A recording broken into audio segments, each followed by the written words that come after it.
Alyssa's POV. Alyssa Richardson? I was awoken by the sound of someone calling my name. As my eyes opened, my vision started blurry until I focused on my surroundings. It wasn't a dream. I had fallen asleep in the leather seat in the waiting room of the hospital. Thankfully, now I couldn't hear the screaming complaints from Harmony. Only the soft murmurs of the few people sat around me. "Yeah," I said, clearing my throat as I sat up. My eyes focused on the person standing before me. He looked official, wearing a white doctor's coat with a badge pinned to the front. A stethoscope hung around his neck. "I'm Alyssa." "Hello." He took the seat next to me. "What is your relation to Travis Darlington?"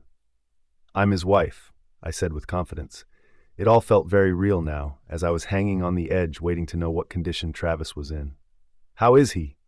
I could see the doctor's eyes fill with sympathy as he looked into my eyes.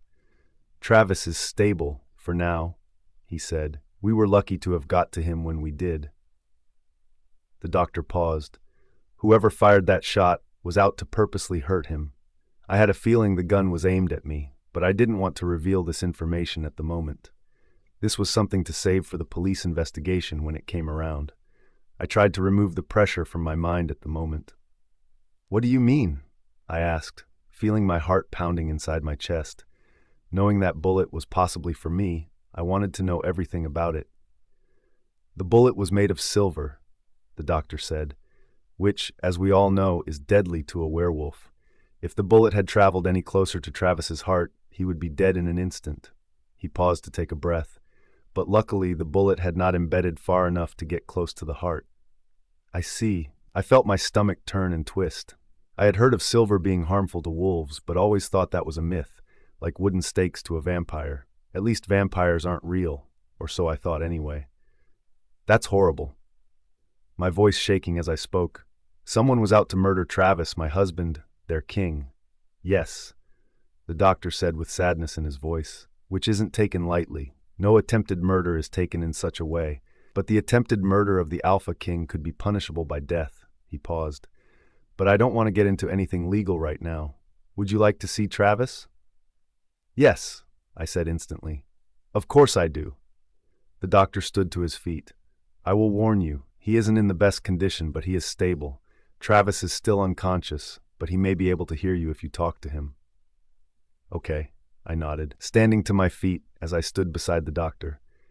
"Thanks for the heads up." "We wouldn't let a patient see a loved one in such a condition without warning," the doctor said. A warm smile curved his lips. "It's a traumatic time for everyone involved. We will take extra care of Travis, I promise you." "Thank you, doctor. I know this hospital has a reputation for their health care and excellent service." "Now if you follow me," the doctor said, "I'll take you to Travis's room." As I followed the doctor, walking out of the waiting room, I gazed around and spotted Harmony on one of the seats by the front desk. It seemed as though she had also fallen asleep, so I quickly slipped by before she could wake up and see me leaving. "He's in here," the doctor said as we made our way down a long stretched hallway. Stopping outside a door, he opened it for me. "I will leave you alone with Travis, but if you need anything, please push the emergency call button by his bed. A nurse will be with you." "I appreciate your help, doctor," I said. A weak smile formed on my mouth. "Seriously, thank you." As the doctor left my side, I slipped inside the room and closed the door behind me. Studying the room, the first thing I noticed was the bed in the center. Travis laid on it, his eyes closed as he was still hooked up to the machinery. The heart monitor beeped, a regular sound which seemed well-paced, making me feel relieved his heart was fine. I took a seat by the side of the bed. My fingers trailed across the bedding and found his hand. Gently caressing my fingertips over his, I entwined my fingers with his gently. "Hey, Travis," I said, unsure what to say to an unconscious person. I had never encountered this before. "I hope you can hear me." I paused. "I miss you." I stopped talking, trying to think of something else to say as my eyes studied Travis's pale face. There seemed to be no color to his cheeks, and he didn't look like himself at the moment. "They say you're going to be fine," I said, twisting the information I was given. "You will be out of here in no time, and I'm going to take you home and take care of you."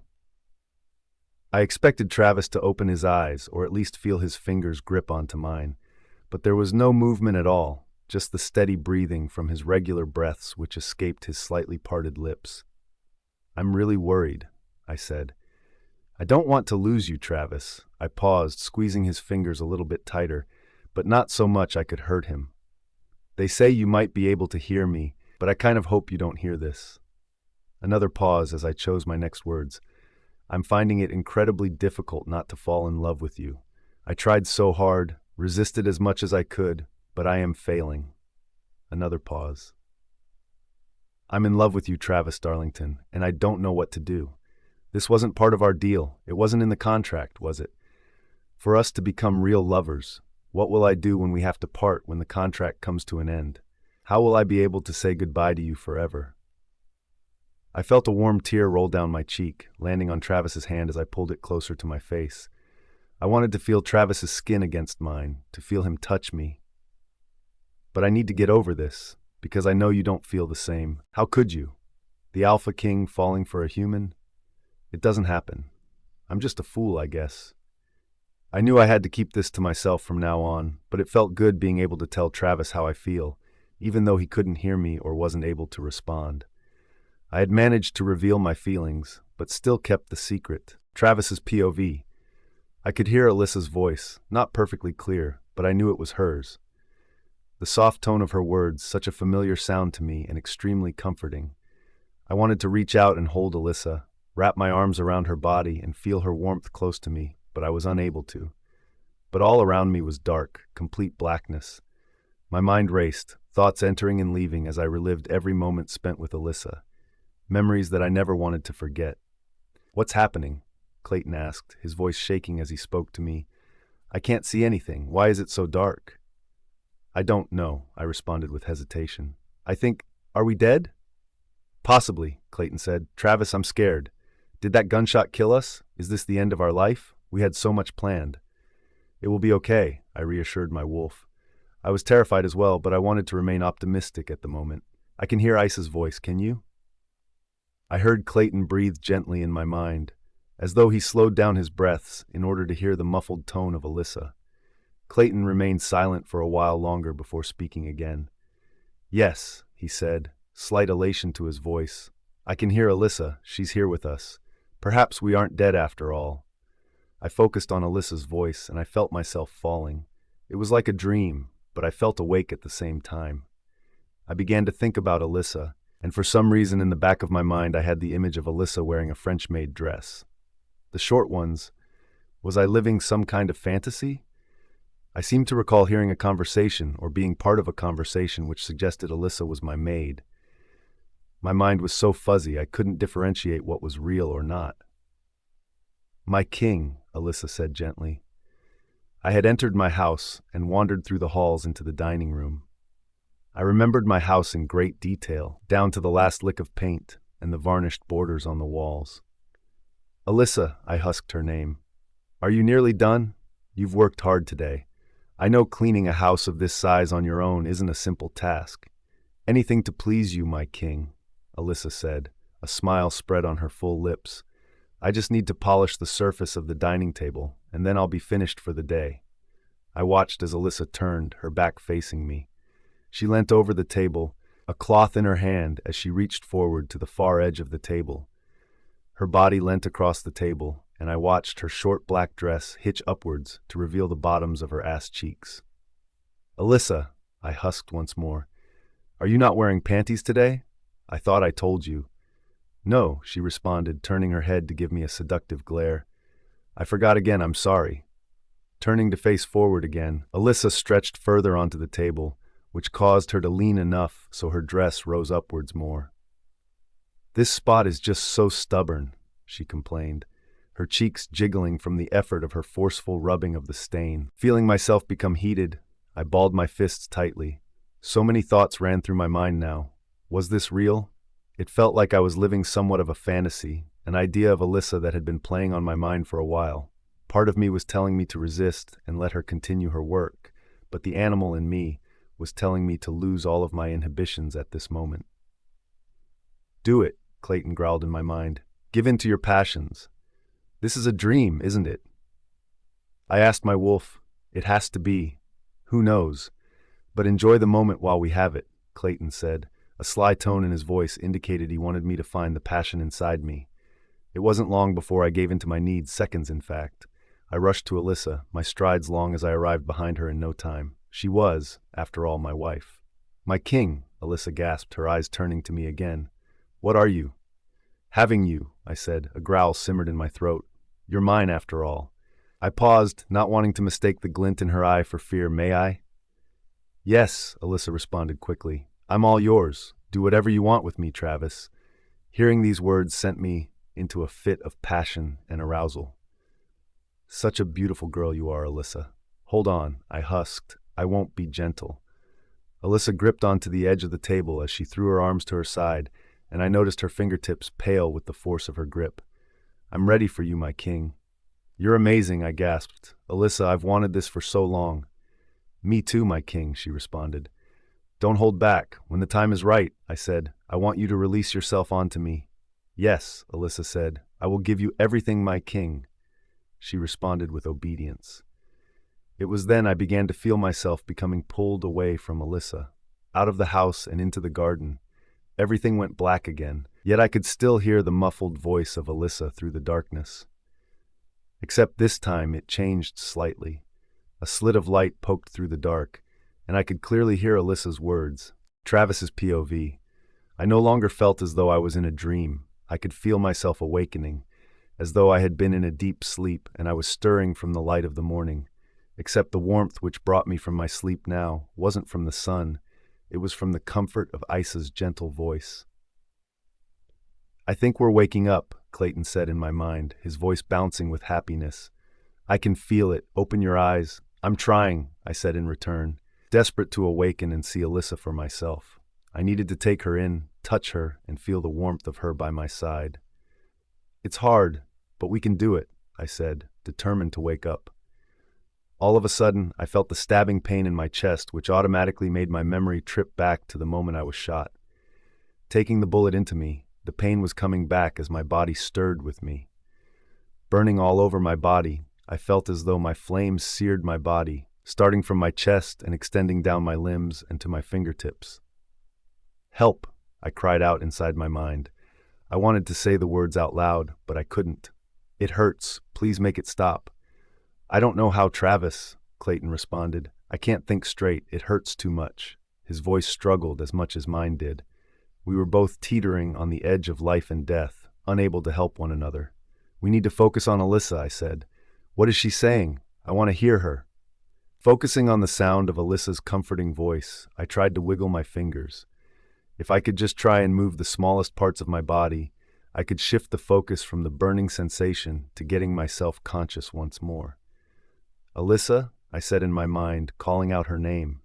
Can you hear me? Perhaps I could enter her mind and try to send her a message. I need you to help me. I knew my message had left my mind, but as I focused on Alyssa's train of thoughts, I failed to get through to her. It was like a wall had been built to block me out. But why?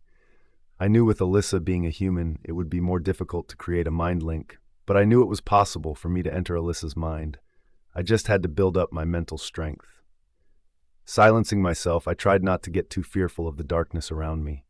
I set my entire focus on Alyssa's voice now and tried to hear her words. What was she saying? I'm in love with you, Travis Darlington, and I don't know what to do. This wasn't part of our deal.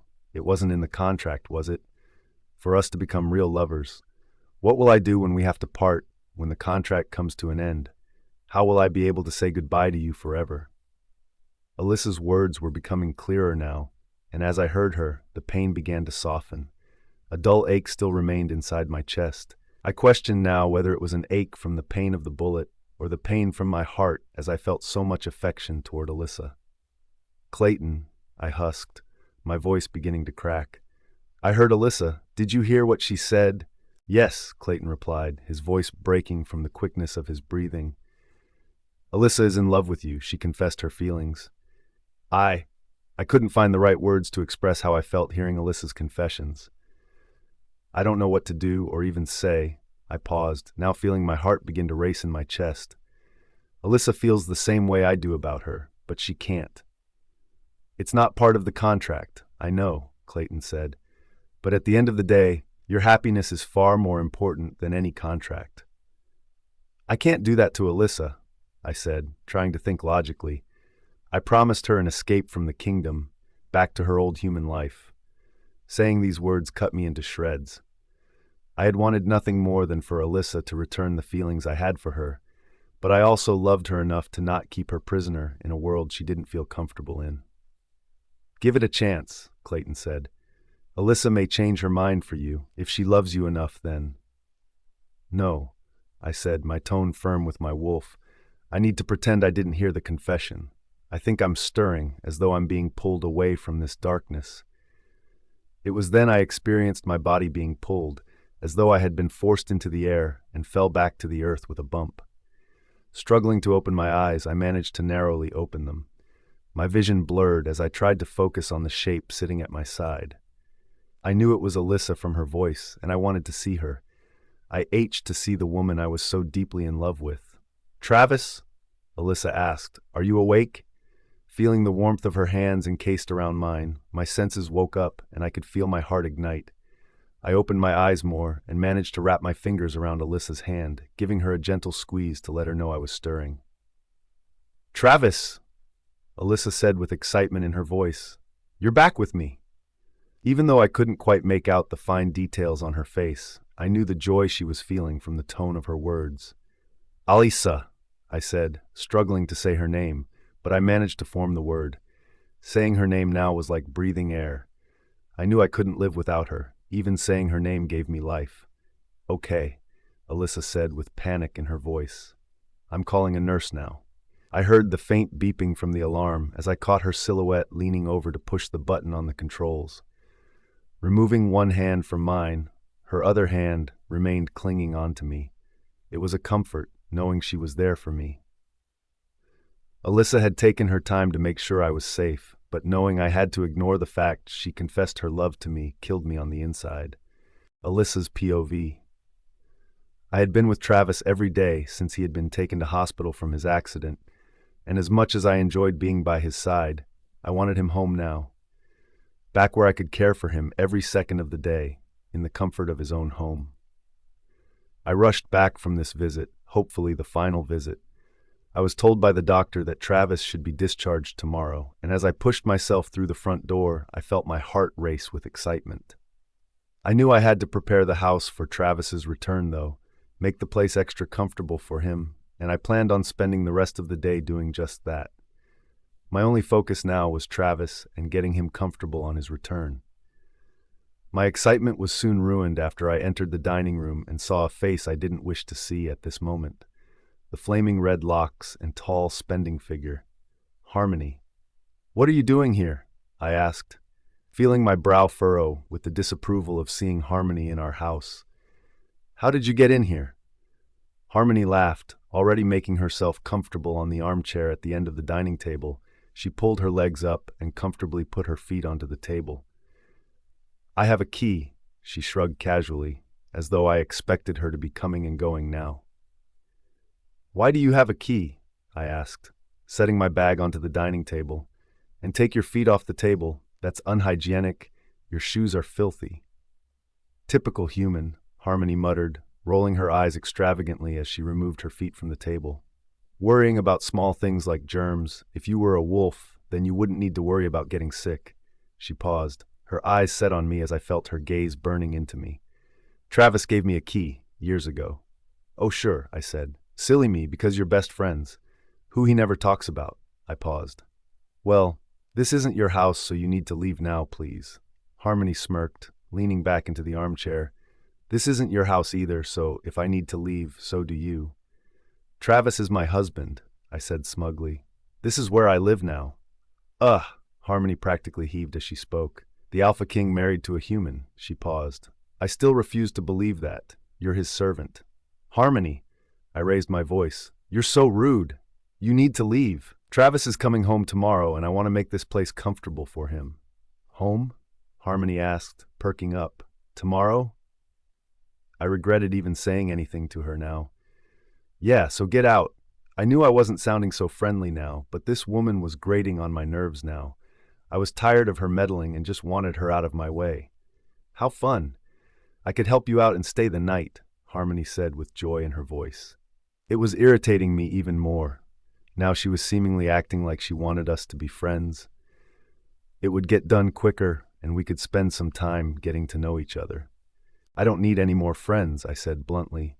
There's the door. I gestured toward the front door. Don't let it hit you on the ass on the way out. Harmony let out a long exhale, and I watched as she stood to her feet. She took long strides toward me, and I noticed how long her legs looked in her skin-tight leather leggings. I was trying to be nice to you, Harmony said, standing next to me. I watched her eyes study my body, clearly judging my choice of attire today. But it's you who needs to leave. I have come back for Travis. It's us who are meant to be together. Get lost, Harmony, I said firmly. Travis had clearly forgotten about you. He never mentions you, ever. That's clearly a lie, Harmony said, crossing her arms tightly over her chest. Travis and I have known each other since we were children. I was always there for him. Her eyes seared into me with judgment. But now I'm back for good. You're not welcome anymore. I can take it from here. I'll take good care of Travis now. Harmony. I paused, feeling my jaw clench as I gritted my teeth with frustration. I'm not going to tell you again. Harmony laughed coldly. She released her arms and pointed at me, mocking me. It's cute of you to assume you have any chance with Travis, especially against me. Have you seen yourself? You can't even dress decently. She paused to take a breath. The Alpha King wouldn't be seen dead with you on his arm, not when he has me. I could feel the anger rise and bubble inside me now. I wasn't a violent person, but right now I wanted nothing more than to go with my urge and punch this rude bitch right in her face. But I resisted. I had to be the bigger person. Why didn't Travis ever mention Harmony? If she was such a huge part of his life, why did he leave her out? I knew about most of his friends, but Harmony was a blank to me in his life. I didn't understand it. Was Travis ashamed of Harmony? Or did he hold romantic feelings for her in return he didn't want to talk about? So many questions whirled around my head now, and I started to think about all the possibilities as to why I didn't know anything about Harmony. Your silence suggests to me you're backing down. Harmony said, you've realized I'm right and that Travis and I are meant to be together after all. No, I shook my head. I'm silent because I can't believe the bullshit coming out of your mouth. Do you even listen to what you're saying? You little bitch. Harmony spat her words at me, and as she lunged toward me, I managed to dodge out of the way. Come here so I can strangle you. I want you to die. My heart began to race in my chest. It pounded in my ears now. I felt terrified of this woman. If she wanted, she could snap my neck in one swift move. I didn't have the strength and instinct she had. I was just a human against a she-wolf. Harmony. I paused, hearing my voice shake as I spoke through my fear. Let's talk about this like adults. I don't want to talk, Harmony said. I want to hurt you. It was then we were distracted by the sound of the front door opening. Both of our eyes were on it when we realized Travis had walked through the door, Travis's POV.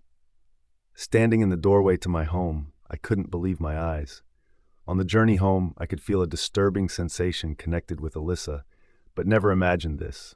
My wife was being cornered and attacked by someone from my past, and it had to be stopped. Harmony was screaming at my Alyssa, madness in her eyes, and I watched as she launched for her. I felt the overwhelming need to protect Alyssa with every fiber of my being, and I felt pride when I noticed Alyssa had managed to dodge Harmony's fierce attack. This isn't the welcome home I was looking for, ladies, I said sternly. A growl simmered in my throat. What is going on? Travis, Harmony said, her smile beaming as she saw me. Welcome home, baby. We were just about to make the house nice for your return. Ignoring Harmony's comment, I walked into my home and made my way over to Alyssa. Grabbing her around the waist, I pulled her into me and kissed Alyssa on the lips. The warmth of her kiss against me felt incredible, and my heart began to race in my chest.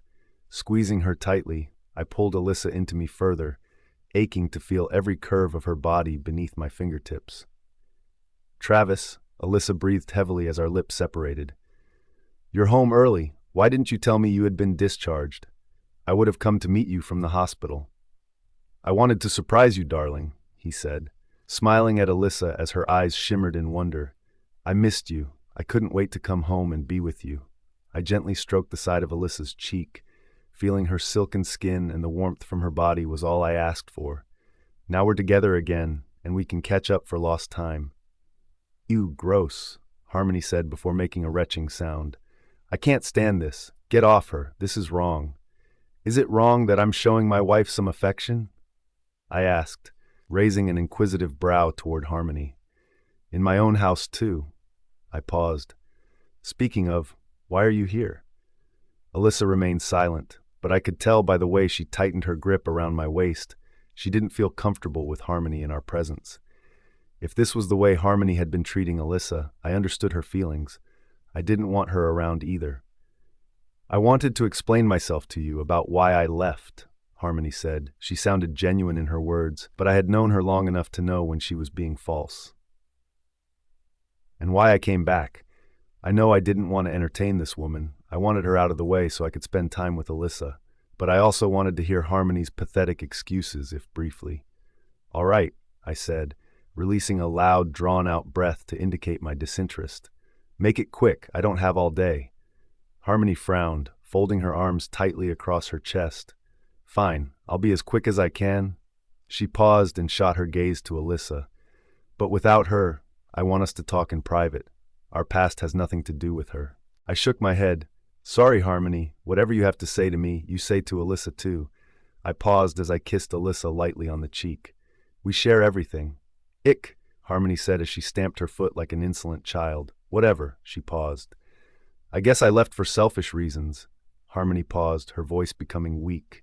Selfish and greedy reasons. You're not making me want to keep you around, I said, yawning slightly, but I managed to stifle most of it. But carry on. And I came back because... Harmony said, her eyes shimmering with her tears. I couldn't tell now if they were genuine tears or if her emotion was real. I realized I'm in love with you more than ever, she said. We have so much history together, I wanted to pursue this and see what would develop. Then I find out you're married to a human. What difference does it make that I've fallen in love and married to a human? I asked, awaiting Harmony's response. There's no room in this kingdom for hatred towards anyone different than you and I. But a human? Harmony asked, her eyes flickering between me and Alyssa. Her expression turned, and she looked at Alyssa as though she was something revolting. You're the Alpha King. How could you possibly think that breeding with this human can bring strength to your future heirs? You need someone with strong wolf blood like me. I felt Alyssa tremble beneath my fingertips, and I could sense her emotion. She was scared, fearing Harmony and what she could do to her if she was refused her way. How she believed Harmony, which made me sick to my stomach. I refused to let anyone make Alyssa feel any less than what she is worth. I've heard enough, I said, my eyes sparking with rage as my voice lowered and husked through my anger. How dare you come into my house and speak such cruel words toward my wife, your future queen? I paused. You had your chance, Harmony, and you deceived me. You shit on everything and left a trail of mess behind you. I can't ever trust you again, and I don't want to. Travis, Harmony said, her voice quiet and weak as she spoke my name. I don't mean to hurt you. Your feelings mean everything to me. It's not about my feelings, I said, pulling Alyssa closer to me as I felt her bury her face into my shoulder. You've hurt Alyssa's feelings, my wife. She means everything to me, and her care and safety is my priority over anything. You've become weak, Harmony said. Lowered yourself to please this pathetic human. For what? To ruin your credibility in your kingdom? You know I come from good stock, and I am the better partner for you. I don't care what you think, I said. Alyssa is my wife, and no one can replace her. Your words are fickle and pointless, Harmony. I could feel the anger boil inside me now. The love I felt for Alyssa powered me. I wanted to protect her from this awful she-wolf.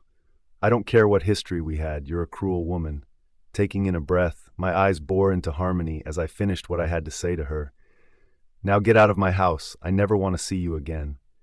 Fine, Harmony replied with pride in her voice. You treat me like shit, then karma will get you. I promise. Alyssa's POV. I watched Harmony leave the house, still confident in her stride as her long legs stormed across the marble flooring. She tossed her long silken red hair, and as she reached the front door, she turned to face Travis and I. Harmony's eyes set on me, her gaze burning viciously on me before she inhaled a breath. "I highly advise you to stay away from me, human," she said coldly. "I will make your life a living hell if you cross me again." Harmony turned to leave, slamming the door on her way out. I watched as the wooden door shook with the force, and I felt a cold shiver run up my spine. "Ignore her," Travis said, comforting me. He pulled his arm around my waist and eased me into him. "She's all talk." "Harmony could hurt me," I said, blinking as I came to the realization that I had now made an enemy in a she-wolf, a strong wolf from what I could gather. Not just physically, but in social status. "What if she hurts me, Travis?" "She won't hurt you, Alyssa," Travis said gently, his fingers running across my back softly. "I won't let her. I will make sure you're protected at all times." "I just feel like I'm collecting people who want my head on a stick," I said. "I feel unsafe, even in my own home." I heard a low growl emerge from Travis's throat. His eyes switched to the front door where Harmony had left from, and I witnessed his gaze burning with anger. I could sense his fury, even without the ability to read his mind. "But it will be okay," I said, trying to reassure myself and Travis now. "I know you won't let anyone harm me." "I won't, ever," Travis said. A second growl followed his words as his jaw clenched tightly. "Alyssa, I will protect you no matter what." He paused. "I'm just so pissed off that Harmony came back now to ruin our happiness." I wanted to change the subject and make Travis feel more at ease, and I suddenly became concerned for his health.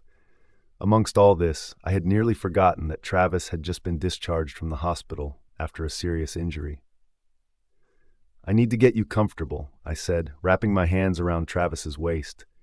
"You must be exhausted." "I'm fine, Alyssa," Travis said gently, his eyes back to their usual warm shimmer as he looked at me. "I feel fully recovered, but it's incredibly sweet that you're so concerned for me." "Of course I'm concerned," I said, my eyes staring into Travis's. "I care about you. You've been through something traumatic and you could have died." "Nah," Travis said smugly. "I'm a tough guy." He grinned, revealing his teeth, and I couldn't help but laugh at how cheesy he appeared right now. "And you're happy." He paused, running his finger down my cheek. "That's all I want, to see you happy." "But still," I said, feeling my cheeks redden from the way Travis looked at me, with such lust in his eyes. "You must be hungry at least." "I am pretty starving," Travis responded with a smile. "The speedy recovery ability is great and all, but it makes me feel famished afterwards." "Well, I'll cook something for you," I said cheerily. "It's the least I can do." Travis smiled, his eyes sunk into mine, and I became lost in his intense gaze. "Alyssa, you've done more than enough for me," he paused. "You've been there for my every day since the accident, and you didn't have to do that." "I know I didn't have to," I said gently, "but I wanted to. I had to know you were recovering and safe." I paused, wanting to ask a question which burned into me every second. "When you were out cold, I spoke to you," I said, taking a slight intake of breath. "Did you hear me?" "I did," Travis said, and I felt a shiver run up my spine once more. What if Travis heard my confession? I would possibly be devastated at his reaction. "But I didn't really make out what you were saying." Travis continued, "I heard your voice, the tone and rhythm of your words, but I couldn't understand you." "Oh," I said, unsure if I was disappointed now that Travis didn't hear my confession. "I was just talking nonsense, really. It wasn't anything super important." Travis smiled. Leaning in, he placed a gentle kiss against my cheek. "No matter what you said, it would have been important to me." He paused. "Thank you for being there for me, Alyssa. You're the kindest person I know." "I'm just me," I said, shrugging my shoulders. "You have done the same for me." I paused. "Plus, I had to find some way to keep Harmony off my back. At least in your private room, she couldn't get to me." Travis laughed loudly. His eyes wrinkled as he did, and I felt myself falling deeper for him. I knew I couldn't fall any more in love with Travis, but it was too late. His compliments and the way he spoke to me, I found it difficult not to fall for Travis. He was such a kind and gentle soul. He cared about me so much, even when he didn't have to. In the privacy of this home, Travis didn't need to keep the couple act up, even though it felt nice. Travis made me feel wanted and needed like no one ever had before, even if it was all false. "We have some plans to make," Travis said, changing the subject, but he had excitement in his voice. "What kind of plans?" I asked, tilting my head. "Dinner plans?" "Yes, and that." Travis grinned. "We need to plan our next steps, maybe another public event, a bigger one." "Don't you want to lay low for a while, Travis?" I asked, wondering why Travis was so keen to get himself back out in front of a public crowd again. The shooter is still out there. Who knows if they will try a second time? "I can't let these people win, Alyssa," Travis said. "It sounds scary, but this isn't the first attempt I've had. I need to show that I'm not scared of cowards." "That's terrifying, Travis," I said, feeling my heart race in my chest. I don't know if I could handle anything like that again. It was stressful. "I know, darling," Travis said, his voice a near whisper, "but I won't let any harm come to you, I promise." He paused. "Let's order some food in and talk about our next event. We need to make it a super exciting one." Harmony's POV. Storming out of the Alpha King's mansion, I felt the fury boil inside me. No one had ever refused me, not ever. How dare Travis? He humiliated me, and I knew he had to pay. "How dare any man refuse me?" I said inside my mind, feeling the hatred toward Alyssa more than ever now. Travis is meant to want me. No man should be able to resist me. I've never had anyone shun me like that before. Sasha did not respond in words, but I heard her chuckle lowly in the back of my mind. I knew she would be conjuring up some kind of plot to help me get my way, as always. Approaching my car, I pulled the door open and heaved myself into the driver's seat. Gripping the steering wheel, my fingers tightened around the surface, and I could feel the pain build from the force of my grip. What has she got that I haven't? Just a puny, weak human with no future or any appeal. She clearly has the king under a spell. Sasha failed to respond again, but I could feel her lingering in the back of my mind in the shadows as though she was waiting for her time to make an entrance. So I decided not to communicate with her any longer. "That stupid bitch," I muttered under my breath. How dare she come into Travis' life and ruin my plans? I finally felt my wolf stir in my mind. She came into the forefront, and I could sense an amused tone to her voice. "You know what you have to do," Sasha whispered. "What we have been wanting to do ever since we found out about the pesky human and the wretched hold she has over the love of your life. Are you thinking what I'm thinking?" I asked, gritting my teeth so hard the pain seared through my gums. "Her life must end, by my hands, so everyone knows I am the strongest and most powerful she-wolf fit for the king." "Didn't we already try that?" Sasha asked. "Or at least, someone did," she chuckled. "But if at first you don't succeed, try again. And it seems if you want something done, you have to do it yourself." "I need to call Derek," I said, trying to calm myself down from the recent events. He wanted me to keep him updated, no matter what happened. "Very well." Sasha yawned. "Let me know when something exciting happens. I'm in the mood for some violence." Sasha disappeared from my mind and into the darkness. I had managed to calm myself down somewhat. My breathing had steadied, and I loosened my grip around the steering wheel. I had managed to calm down enough to feel capable of delivering the bad news to Derek Charlton. Removing my phone from my purse, I dialed Derek's number, my mind reeling with what excuse I could give him to soften the blow. But I knew anything I would say is going to disgruntle him. "This better be good," Derek said with an already disappointed tone. "I haven't heard from you in a while, so I know it's not good news." "I'm afraid it's bad news, Derek," I said, with a twinge of fear in my voice. "The hit didn't work. Travis took the bullet and he was severely injured." I paused, reliving the moments. I tried to get close to him in the hospital, but that little wretch was already there. Derek sighed. "Why am I not surprised you failed me?" "I didn't fail," I said, feeling annoyed at his accusation. "But Travis won't respond to my advances. He is so smitten with the human. It's disgusting." "I find your comment offensive, Harmony," Derek said. "I was to marry that human. Your opinions on her are not necessary. Just get me what I want, and you can have what you want too." "Yes," I said, feeling like I should comply with Derek at the moment. "I'm sorry for my harsh opinion towards the human. She clearly has something special about her." I paused. "It's clear to see Travis is so in love with Alyssa, it will be difficult to budge his feelings." I recognize it from long ago when he had the same feelings for me. Derek chuckled. He may be a tough nut to crack, but we will achieve it. He paused. Come by my place and we can discuss our next steps. We will do this harmony, I promise you.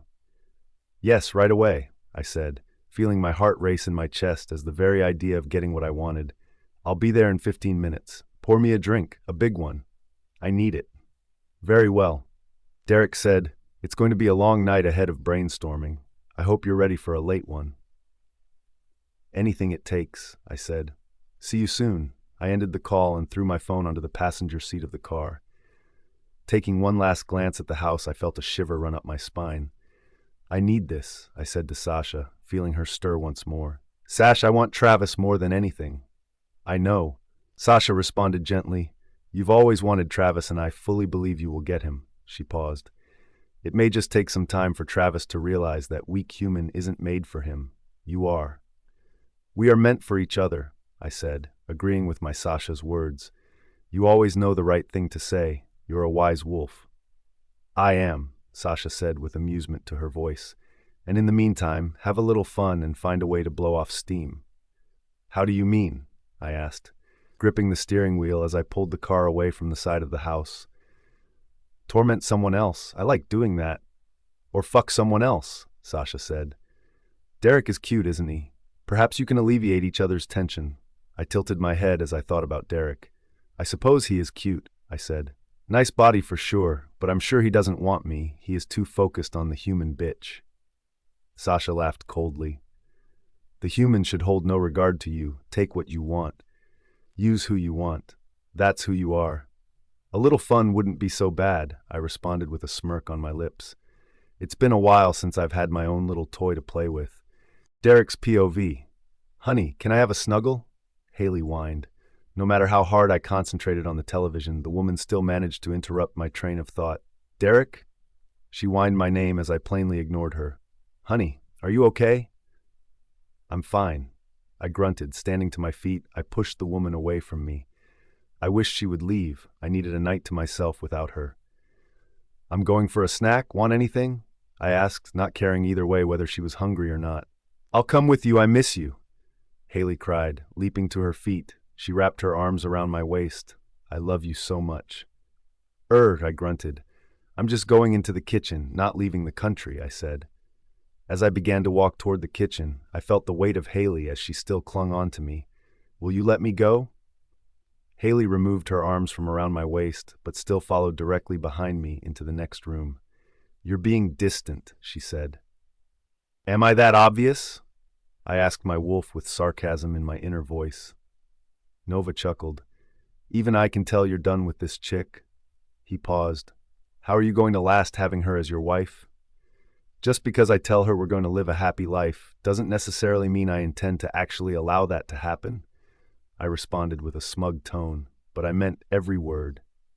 I pulled open the fridge and scanned the food inside. There wasn't anything I felt like eating right now. All the food seemed pretty bland from where I was standing. I thought I told you to get some shopping. Why can't you follow simple instructions? I'm sorry, Derek, Haley said meekly from behind me. I thought we could do it together. You always see couples shopping, and it's really cute. I slammed the fridge door closed, feeling the rage begin to boil inside me. We don't have to do everything together, Haley. I yelled, in fact, I need a night off from you right now. You don't mean that, Haley said, her eyes welling with tears, and she began to sniffle. I get it, you're stressed, but don't say such harsh things you don't mean. I felt my chest become heavy as I breathed, the fury simmering inside me, and I saw Nova come to the forefront of my mind to act out some of my anger if needed. Haley? I paused, hearing a knock on the door. Let's talk about this later. I knew it could only be Harmony. She was the only guest I was expecting tonight, and if it meant taking me away from the pressure of Haley for a little while, then I welcomed her, even if it was bad news she brought.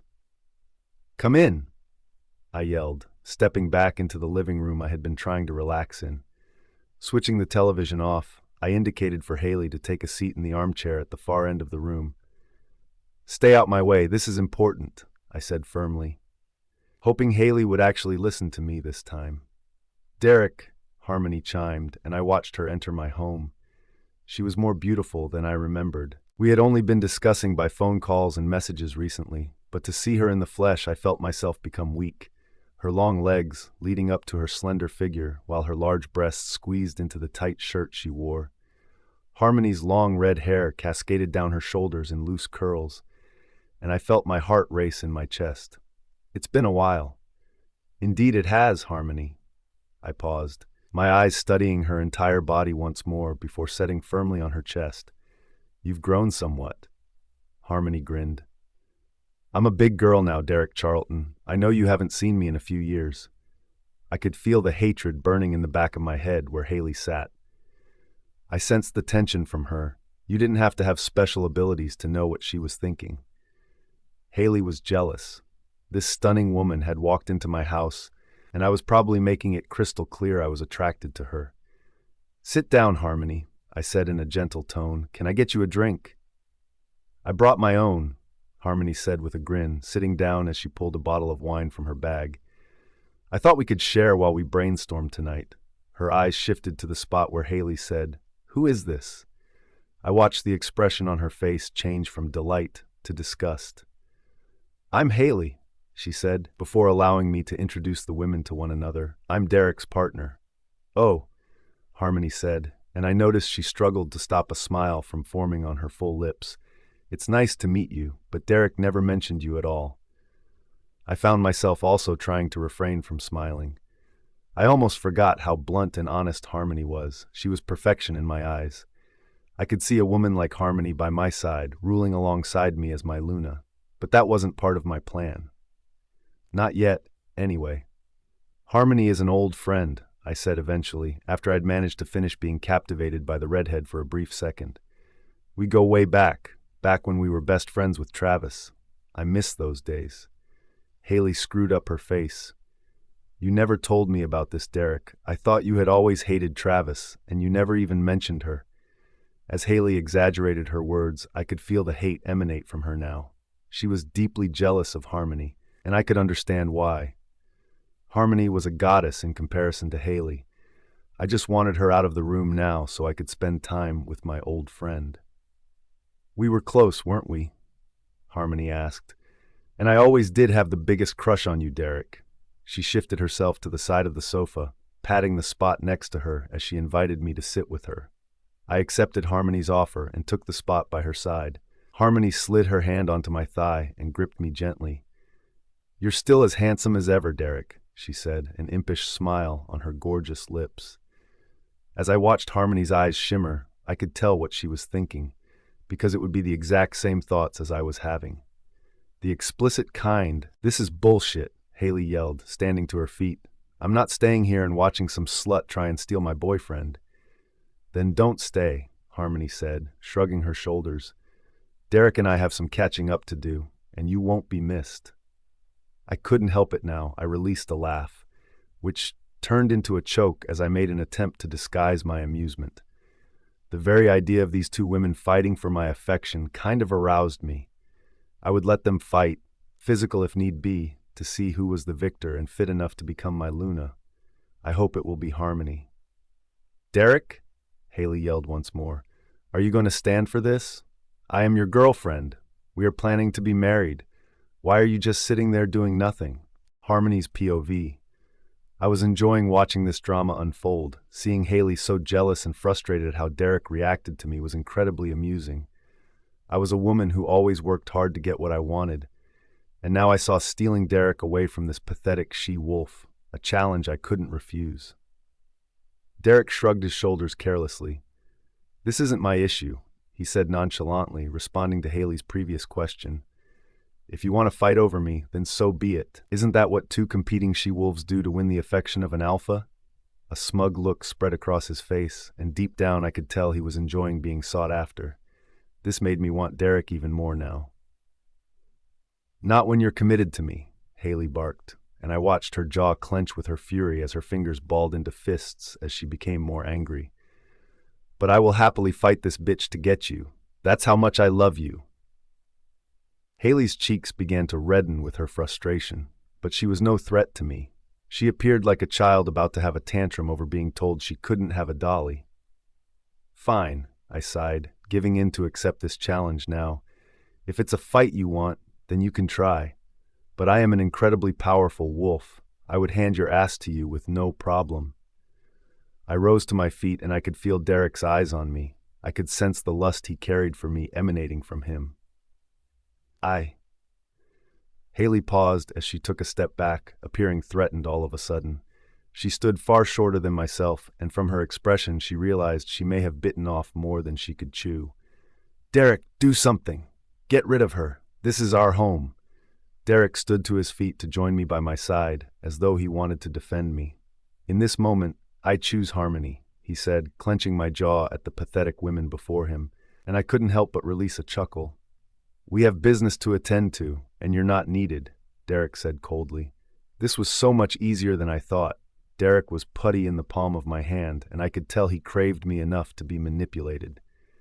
Haley gasped, and her eyes welled with tears. Not needed? She asked, her voice cracking as she begged to her lover. Derek, you make me sound like I'm a member of staff or something. I'm not so low for you to treat me like this. Please leave, Derek said with force to his voice. Harmony and I have important things to discuss, and we don't need any distractions. I could tell Haley was about to open her mouth again to argue with Derek, but he stopped her words before she could. There's the door. I paused, gesturing to the front door. I'll call you tomorrow. Good night.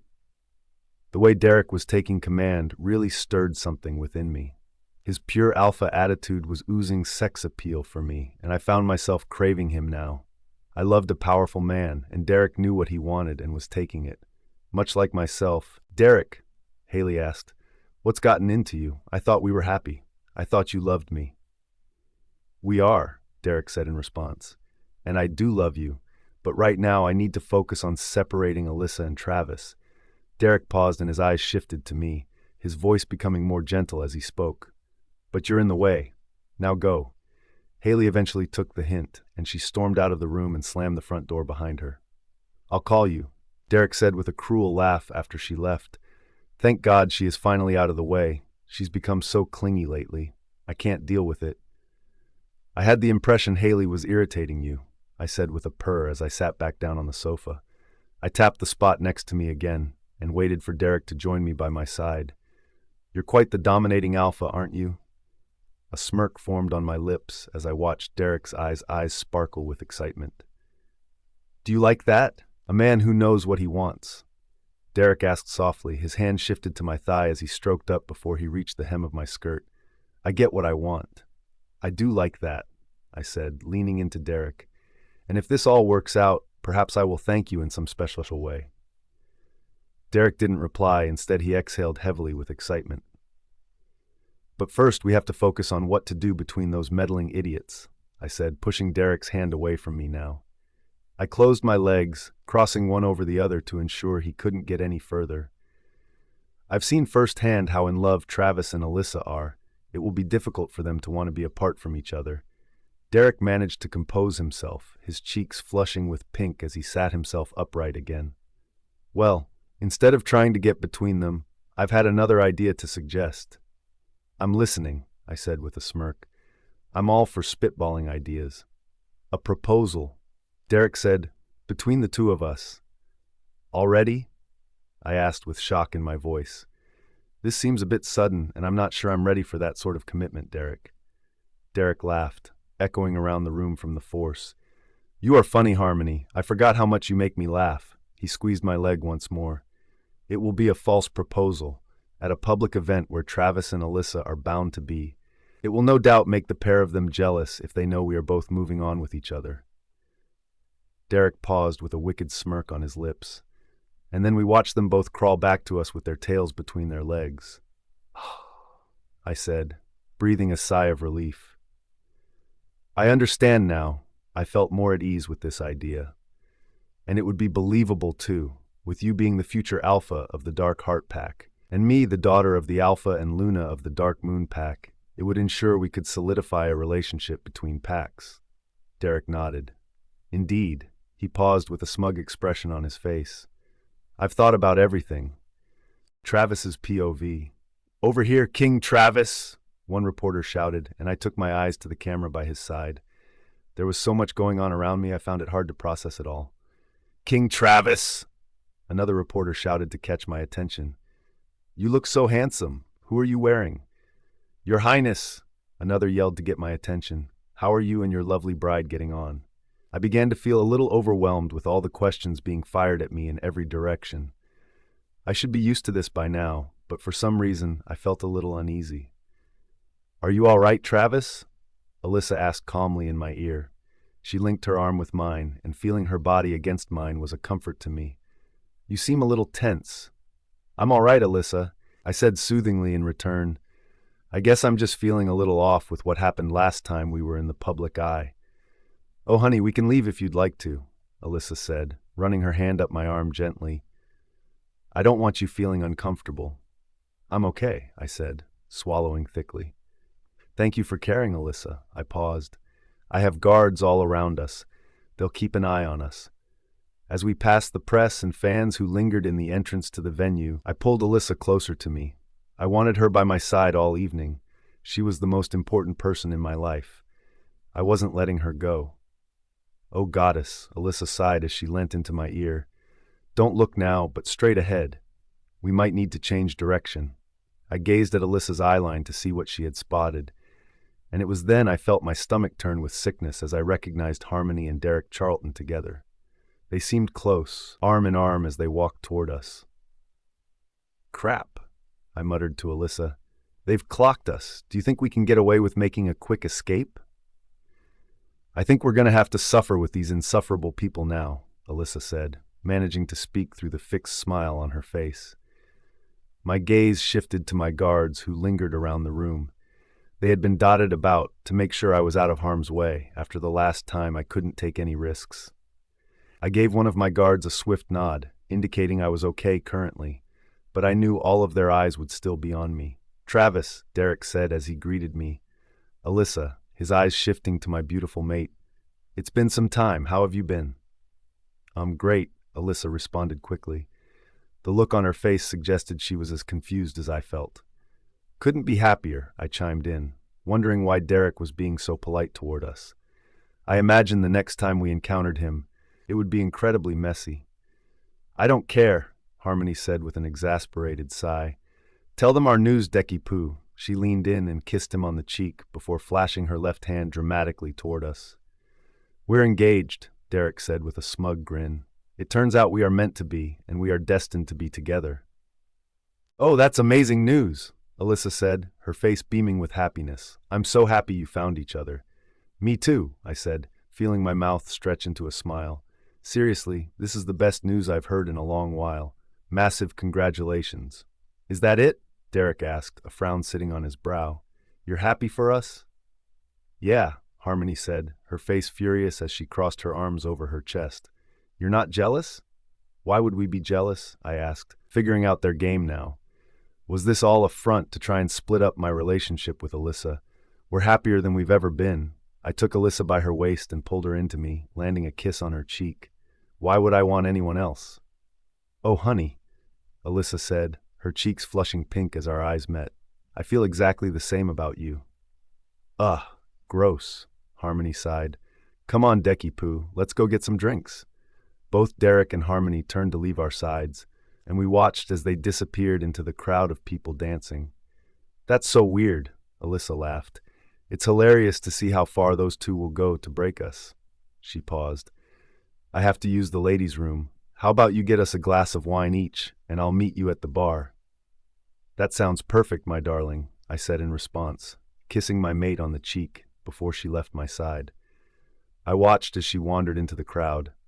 Her seductive wiggle in the red dress that hugged her figure drove me crazy with desire. "It's been a while since Alyssa left," I said to my wolf, and I felt Clayton stir within my mind. His black fur shook as he awoke. "Something feels off, don't you think?" I asked curiously. I could feel a cold sensation running through my blood, and Alyssa entered my mind. A feeling of terror invaded my mind. "I know what you mean, Travis," Clayton responded. "I can hear someone crying. It's soft but familiar." He paused. "I think it's—" I listened, hearing the sobs too. They grew louder as I focused, and I instantly knew my mate was in danger somewhere. Alyssa, I said internally with panic. We need to save her. I rushed over to the spot my instincts told me Alyssa was. Her scent grew stronger the further I ran, dodging in and out of people dancing together on the ballroom floor. Alyssa's sobs grew louder the nearer I found myself to her, and it wasn't long before I found my mate. Alyssa was in a corner, slumped behind a long, draping, thick curtain. She was crumpled onto the ground, and it seemed her face was bruised and battered from some sort of impact. Alyssa, I said with panic in my voice, dropping down onto my knees. I gently took my wife in my arms, cradling her close to me. Baby, can you hear me? Alyssa continued sobbing, and it was then I realized her beautiful dress had been torn. The fabric of the bust area had been ripped, revealing an area of her breast, while the skirt portion of her outfit had been torn up the side, as though a split had been made traveling up to her thigh. Who did this? I asked, my voice growling with anger as I begged to know the answer. My blood began to boil inside me. Fury filled me as I began to rage. I had to get answers, and straight away. I needed Alyssa to talk to me, but she seemed to be in too much shock to be able to form words. Alyssa, I called her name, pulling my mate close to me. Who did this to you?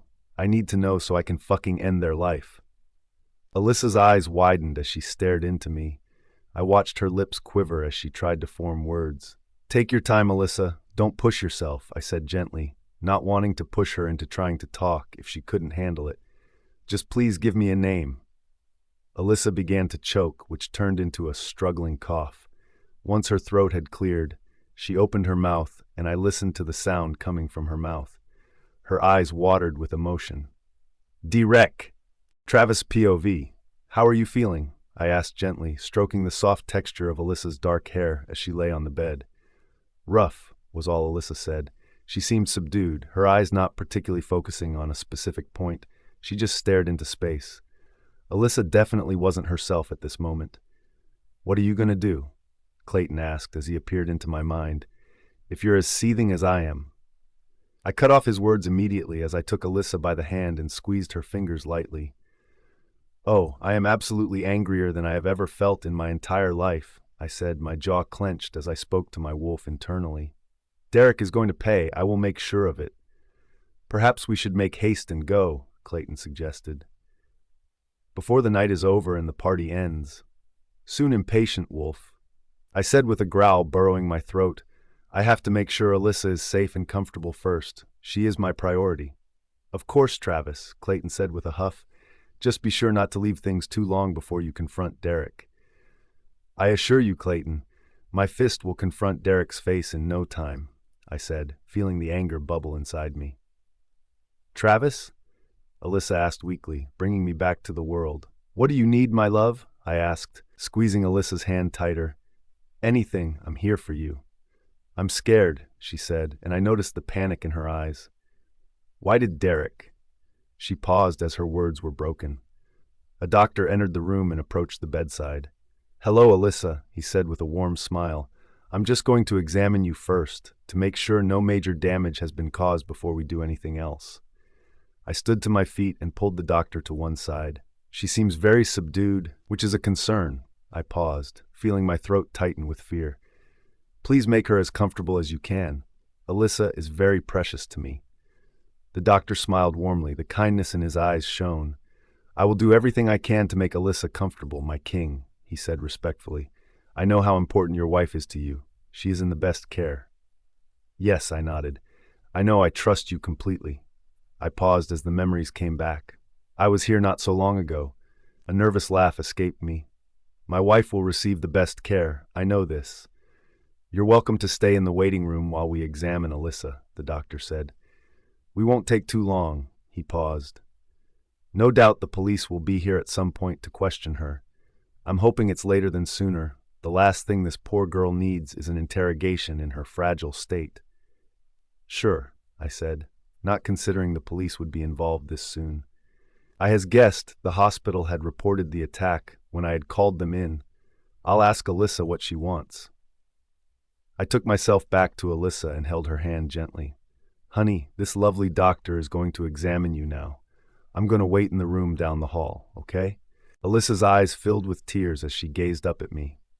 "Please go home," she said through her struggling words. "I want you to rest up. I'll make sure you're called when I'm ready to see you again." "Only if you're sure, my love," I said. "I'll be right back, as soon as you call." I pulled Alyssa's hand to my lips and kissed the back of her hand lightly. "I love you." The words were said for the benefit of another person being present, and even though I wasn't originally intending to mean them, I did. Leaving the hospital, I felt Clayton stir within me. "Now we go find that bastard," he growled. A low bassy sound echoed around my mind. "I want to rip his fucking throat out." "I know you do," I said, taking my pace faster as I left the hospital. I rushed to my car and got straight in, and it wasn't long before I was speeding down the main road through the city. I'm heading straight back to the venue now. I want to confront Derek right now. "Perhaps you shouldn't be so hasty," Clayton said gruffly in my mind. "Let's think about this before we go diving headfirst." Squeezing my fingers tightly onto the steering wheel, I felt confused by my wolf and his intentions. "You're sending me mixed signals, brother," I said to Clayton. "Not long ago you were telling me to go find Derek so you could remove his throat, and now I'm being too hasty?" Clayton sighed. "Of course I want to bring pain to Derek." He paused as he breathed heavily. Another growl simmered in the back of my mind. "What I'm saying is that we need to think of not making a scene and devise a plan." "I see," I said, my eyes fixed on the road ahead. "Well, we're nearly at the venue, so if you haven't any suggestions, then I advise you make them now." Clayton cleared his throat before speaking. "Whatever we do, we need to catch Derek away from the people's eye. The last thing we need is the public seeing you attack what appears to be an innocent man in their eyes." "Innocent," I growled. It burned in my throat, and the anger boiled harder within me. "That fucker is no innocent." I hadn't really considered the idea of getting Derek alone, but Clayton was right. I didn't want there to be an opportunity for the press to have the footage of me laying into another man for no reason. I had to confront him in private. "Perhaps we follow him home," Clayton said with a suggestion to his voice. Parking up outside the venue, I watched as people began to leave. I glanced at the clock on the display dash of my car, and it was about time for the evening to end. As the doors opened, a flood of people began to leave. My eyes on them, watching the doorway like a hawk until I recognized Derek and Harmony leave the venue. "Look at how happy they are," I said, disgust in my tone as I spoke to my wolf. "For what? Possibly raping and near killing my wife?" I could feel the fury unleash inside me now. I wanted nothing more than to leave this car and launch myself onto Derek, ravage his body with my wolf's sharp murderous teeth until there was nothing left but a blood pile of pulp. "Restrain those thoughts," Clayton said. "Follow them home. That's our safest bet now." Travis's POV. Pulling my car to the curb of the sidewalk, I made sure to keep a fair distance from Derek and Harmony's car to prevent any suspicion. I eased my way forward, not parking directly in front of the Darkheart Pack's house front gate to be sure. My eyes were firmly fixed on the pair, watching eagle-eyed as they left their car and entered into the home. Both were laughing, seemingly merry on either too much wine or the twisted joys of Derek's foul play. My chest felt tight as I realized I was drawing in heavy breaths. As my anger increased, my blood boiled in my veins, and my grasp tightened on the leather steering wheel. "What now?" Clayton asked, and I could tell by his words he was feeling the same fury burn inside him as I had. "Please say I get to rip his throat out." "In time," I said, internally battling myself between how I would confront Derek Charlton. Would I go in all guns blazing, or try to have a calm talk about his bad choices at the ball? Clayton chuckled in my mind. "I admire that you're making a feeble attempt to try and make this confrontation calm." He paused. "But we both know blood will be drawn, and it won't be ours." "Heh," I said in response. "I like to think I can try. But when it comes to Alyssa, I will tear the world apart to see her safe, and scum like Derek get what they deserve." I was satisfied that enough time had passed now. Derek and Harmony would be settled in their home, and relaxed enough for me to shake up their evening. "Tell us what we need to do." The voice of one of my bodyguards called from the back of the car, and I almost forgot they were both there. I was so wrapped up in seeking revenge, I had become self-absorbed in all of it. "Hang fire," I said in response. "Keep an eye on the door. You'll know if I need you. There will be signs of a struggle." "Only if you're sure," my other bodyguard said, his voice near growling with his own fury. "I don't like the idea of you in a pack house alone." I turned back and smiled at my men. I appreciated how much they cared for my safety. "I'll be careful. Just be vigilant. That's all I ask." I left the car, closing the door quietly, just in case the noise alerted anyone around. Sneaking up to the house, I managed to creep into the front door. To my surprise, there were no guards. Does Derek think he isn't in need of protection? Slipping down the hallway, I followed the sounds of laughter and chatter from Derek and Harmony. The enjoyment they felt shuddered through me. I couldn't bear them enjoying themselves after what Derek did to my Alyssa. How much pain he put her through. Approaching the doorway, I peered around the open door and saw Derek and Harmony sitting on the sofa. Each of them held a glass of wine in their hands. It seemed like they had opened a bottle of red and were toasting their achievements. The bile rose in my throat at the disgust I felt at this moment. "Tell me again," Harmony said. "What was it like when you attacked Alyssa?" Derek chuckled. "It was hilarious. My fist slammed into her face, and it felt incredible. Her sobs were like music to my ears. My jaw ached with the power I clenched it. My teeth ground together as my fists burned as I balled them tightly with my anger. How dare they? Derek was boasting about attacking Alyssa, and it hurt my heart. I wanted nothing more than to cause this man years of tortured pain. And then I ripped her dress," Derek continued as he laughed. "It was like she wanted me so badly." "Oh, what a slut," Harmony laughed. It echoed around the room. "It sounds like she was begging for it." I couldn't stand it any longer. Derek had pushed me far over the edge now, and I wanted to cause him extreme pain. "Charlton," I growled his name. "You're dead." Derek's attention turned to me. His eyes widened as he watched me run at him. As I leapt to the air, I felt Clayton come to the forefront of my mind. We connected, became one as I began to transform from my human form and into the wolf. Landing on my 4 feet, I felt the thirst for blood in my throat so badly, it was as though I had been starved of it for so long.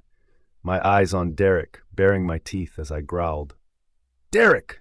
Harmony squealed, standing to her feet as she ran across the other side of the room, not even caring about the safety of her so-called mate. She seemed to only care for herself. Figures. "It's been a while since we had a tussle," Derek said. A smirk formed on his lips as he relaxed somewhat. "Bring it on, old friend." I watched as Derek shifted into his wolf. Landing on 4 paws in front of me, his sharp fangs bared toward me in threat. "Let's go, coward," I said, throwing my words at the wolf. It wasn't long before I found myself launching toward Derek's wolf. My teeth still revealed as I aimed for his neck. I wanted to rip his throat out, get him where it hurts the most. I know I should enjoy the sport, torment him slowly so he felt each nerve in his body set aflame with the pain. But I also wanted him to die at my hands, for the crimes he had committed toward Alyssa.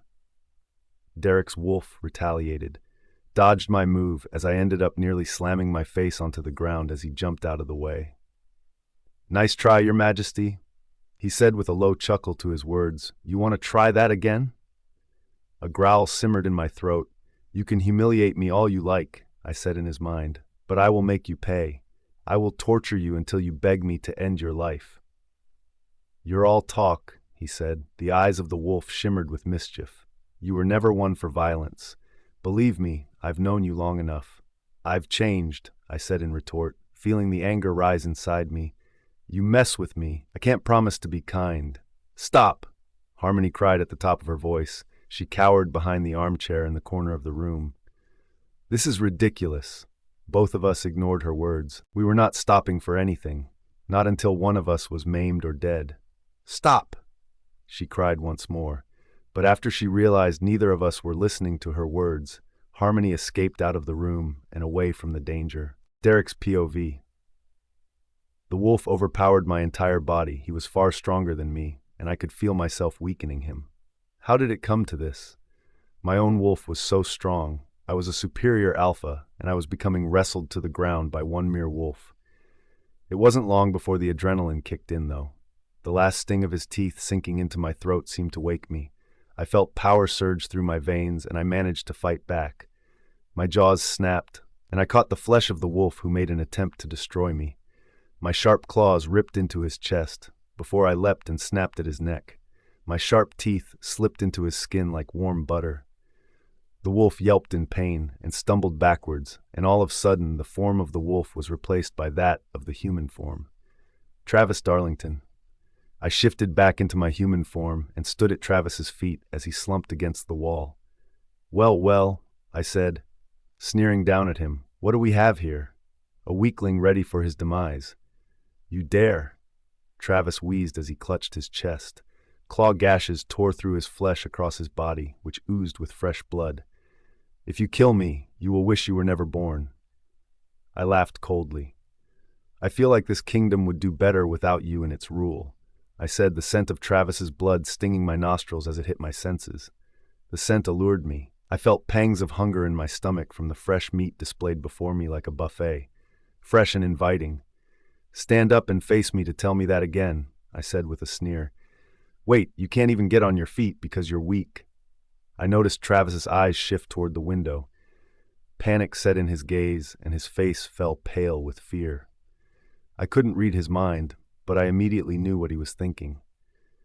"I know what you're thinking," I said, taking a few steps toward him. My foot slowly pressed down onto his hand, which lay flat on the floor. The crunching of his bones beneath my weight and the sounds of his tortured screams sent a blissful shudder through me. I hadn't felt this satisfied in a long while. "You're wondering where your backup is," I paused, taking my eyes to the window Travis gazed out of. "Your bodyguards are either extremely stupid or don't give a fuck if you die or not. I assume it's the latter. Even your own staff have no faith in their king."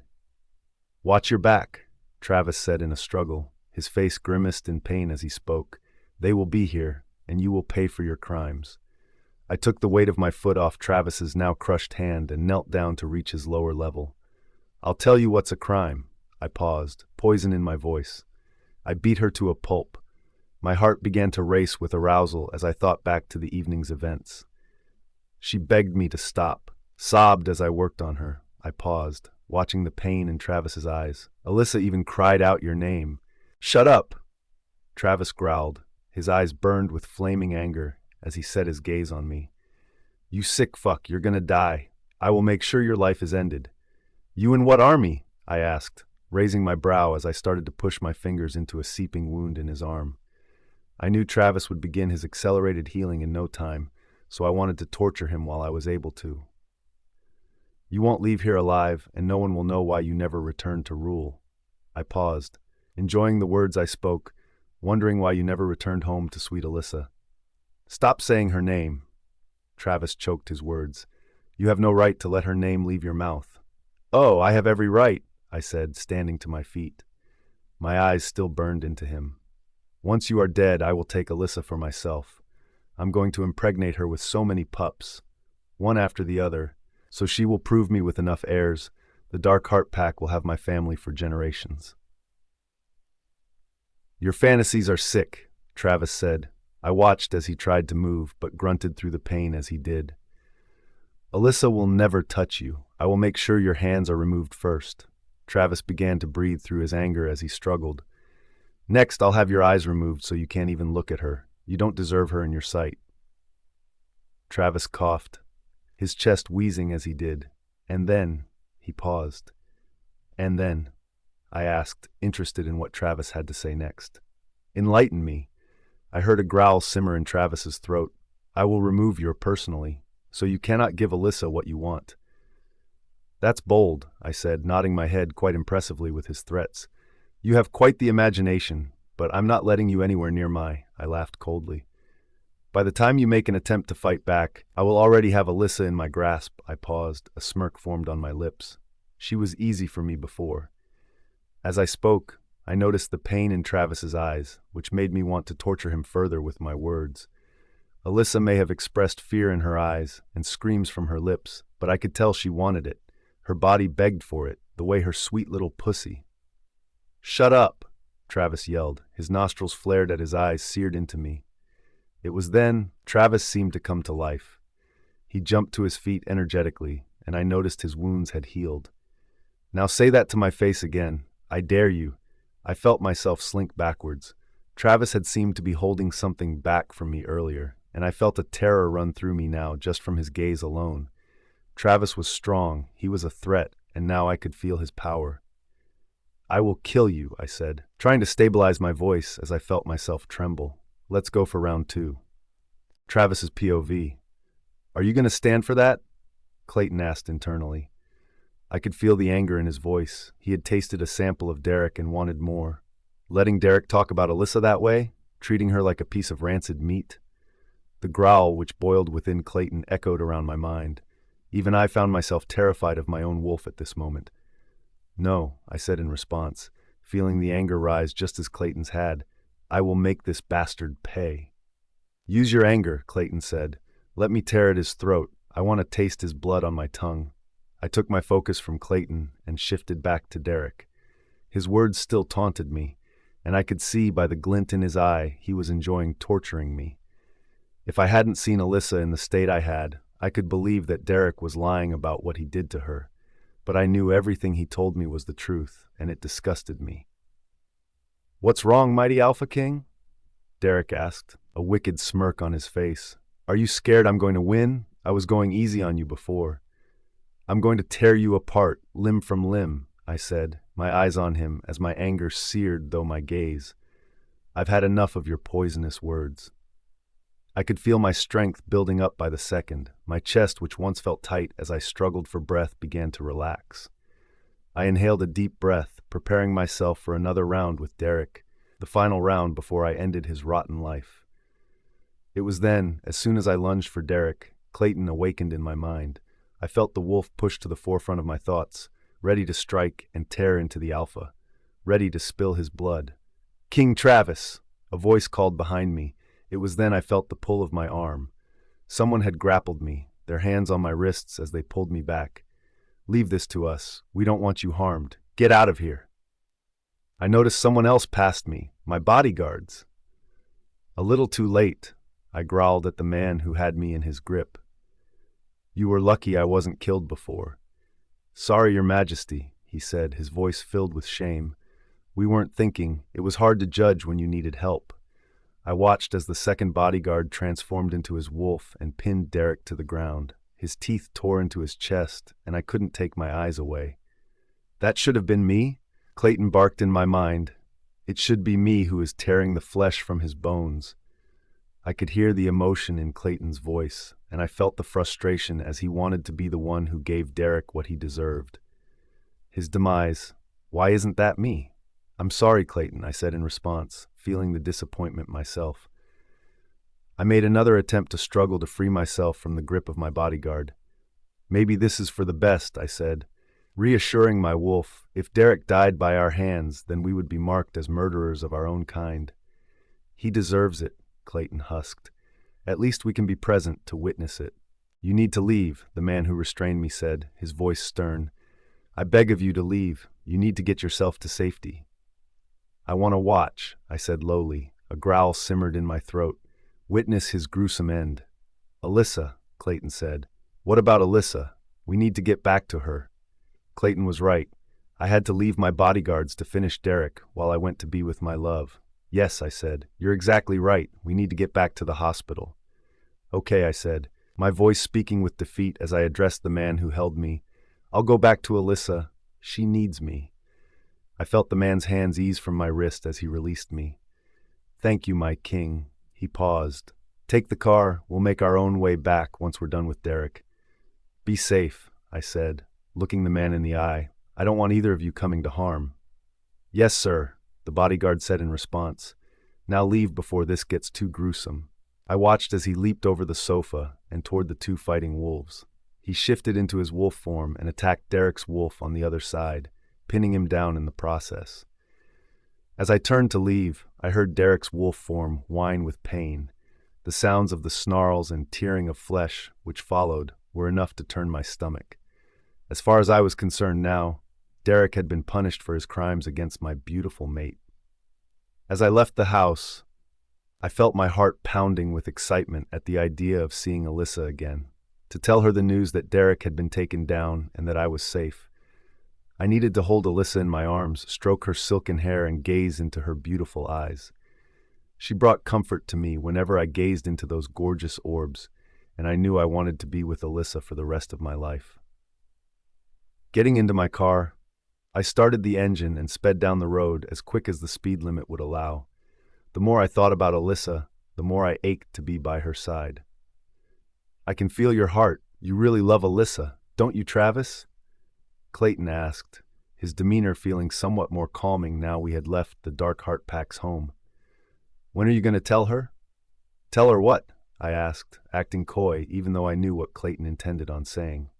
My eyes focused on the road as I traveled down the long stretch ahead. Clayton sighed, and I could sense his frustration toward me. "That you love her. You need to tell Alyssa how you feel about her." "I can't," I said, lying to my wolf. I wanted to. I would love nothing more than to tell Alyssa how I truly felt. But it would mess up everything we have planned, and I can't hold back Alyssa like that. Her heart is set on leaving and returning to the human world. "I know that," Clayton said. "But if you don't tell Alyssa how you feel now, you may regret it late." He paused. "Just think about it. You may change your mind when we get to the hospital." "Perhaps," I said to keep my wolf quiet. "I'll follow my heart, I promise." Alyssa's POV. As I began to open my eyes, the first feeling that struck me was the intense pain that stabbed my brain. My vision blurred as I made an attempt to focus on the room around me. I knew I wasn't in the familiar scene of Travis's home, and I felt myself begin to panic. My heart pounded deep in my chest, and my throat tightened as I tried to cry out for help. Pain filled my body now, and I couldn't focus on just one thing. My mind reeled with what was happening to me. "Mrs. Darlington," a voice called to me through the panic. I didn't recognize his voice, and I tried to process who it could be. "Travis?" I asked in hope, wishing that my husband responded to me. I needed Travis more than anything right now. "No, I'm afraid not." He paused, and I caught a silhouette of someone hovering in front of me. "My name is Dr. Harper, and you're at the hospital." "Hospital?" I asked in panic as my voice croaked. "Where's Travis? I want Travis." "Please try to stay calm, Alyssa," Dr. Harper said in a gentle tone. "You'll only make yourself worse if you panic." "Do you recall what happened?" Another voice entered the mix, this one deeper with more of a firmer tone. As my eyes began to focus clearer on my surroundings, I first saw the kind-sounding doctor. He was older in his years, but his face was kind. He looked at me with concern, and I could tell he was making it his priority to help me. As my eyes turned to the other man, he was also older in his years. His face was hardened as his mouth turned downward, a scowl sat on his brow. "Answer my question, please, Miss Darlington," he said, his tone cold and forceful. It was then I noticed from the uniform he wore that he was a police officer. The officer crossed his arms over his chest as he waited for my response. I tried to focus on the events that lead me here. Pieces flashed before my eyes, and I tried to pick out anything that could give me an idea what happened, but the memories were just fractures. "Attacked," I said. "It hurt so badly. Why did he do this?" Dr. Harper sighed. "Do we have to do this right now?" He shifted closer to me and began to examine me with care. "Alyssa's care is more important than questioning her right now. The poor girl has just woken up from passing out." I passed out. I began to remember more now as my memories flooded back.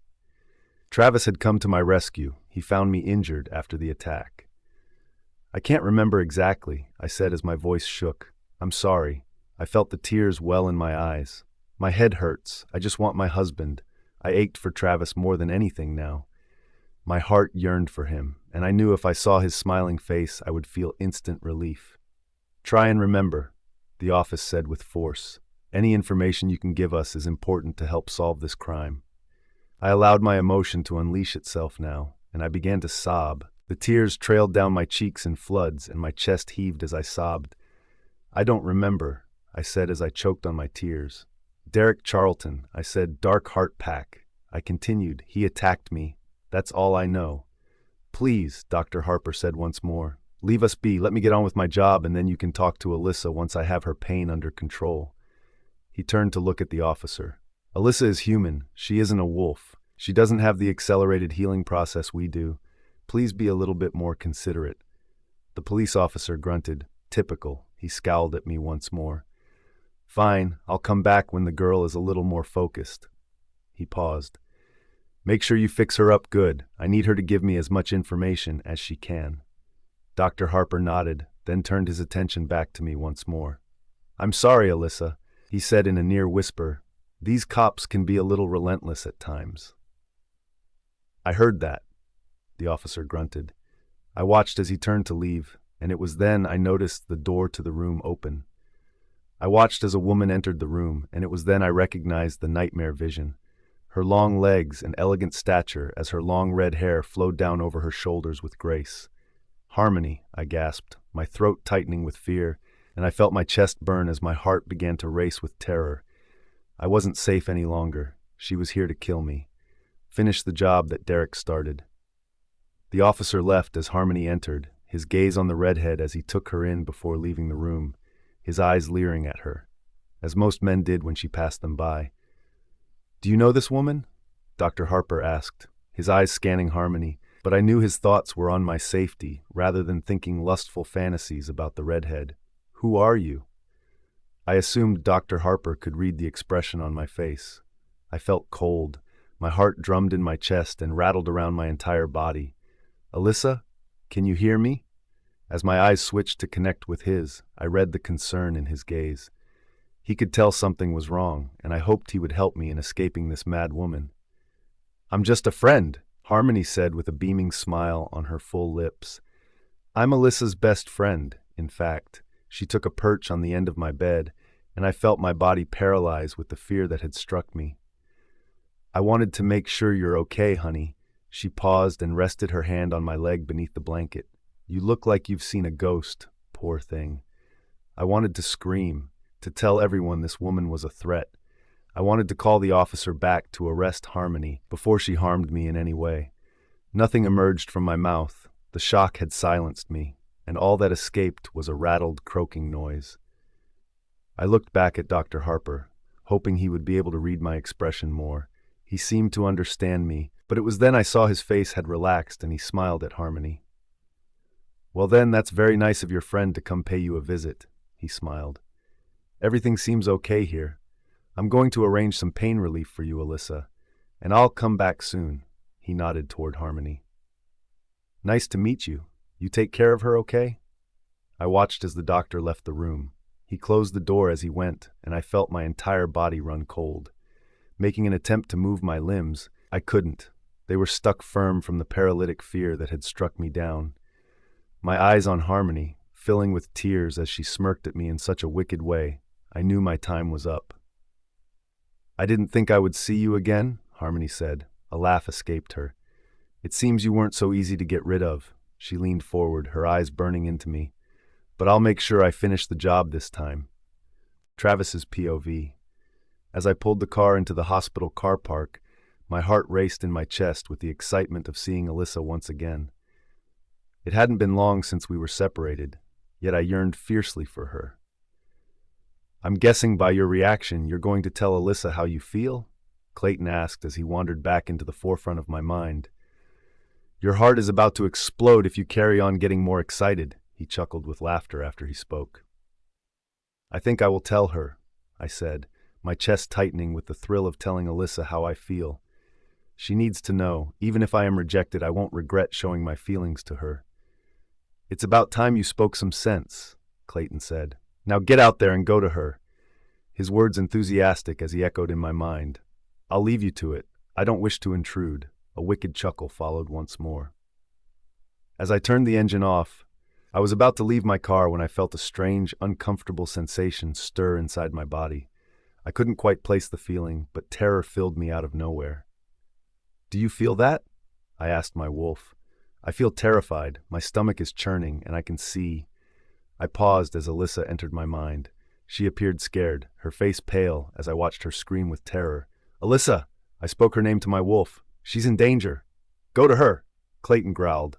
"As quick as you can." I left my car, rushing toward the front entrance of the hospital, and I barged through the doorway. Skirting around people inside, I dodged doctors and patients as I made my way to Alyssa, memorizing where she was being kept. I'm coming, Alyssa, I said in my mind. I know with her being human, I couldn't form the link with her. I wish I could as my mate, but I tried anyway. Be strong, my love. Hold on until I'm there. I sped down the last corridor, my eyes on Alyssa's door, and without hesitation I pushed my way through into where I knew Alyssa was resting.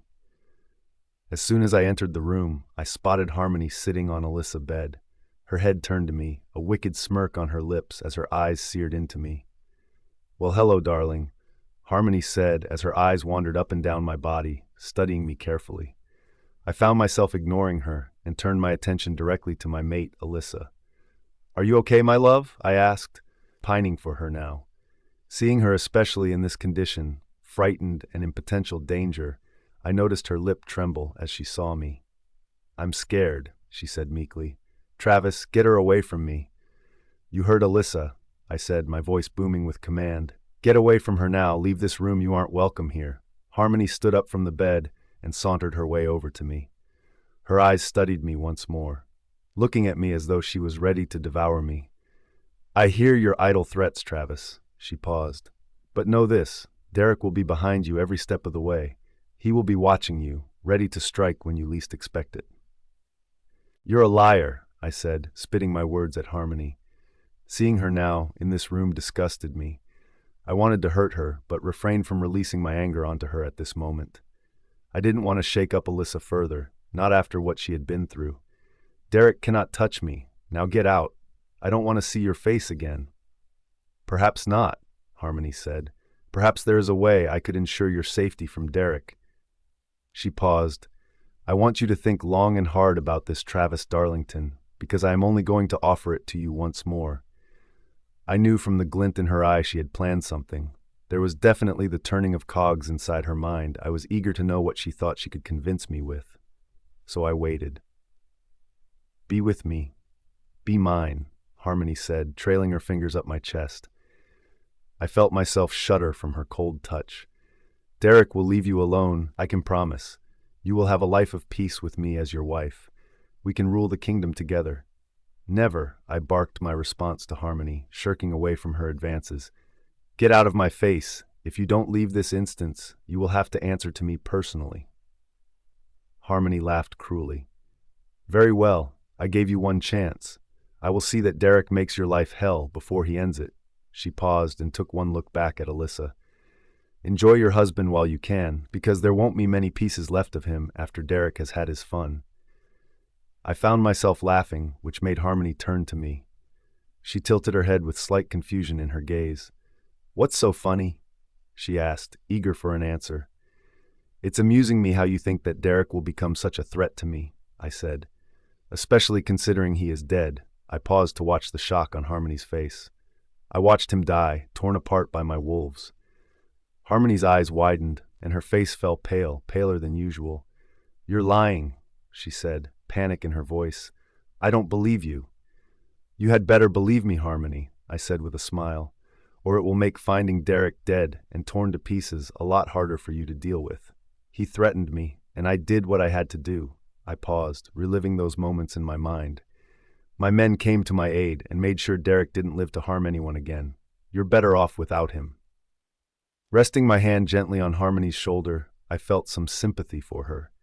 You know, you can be much better than Derek, I said, my words reassuring as I spoke to Harmony in a soft tone.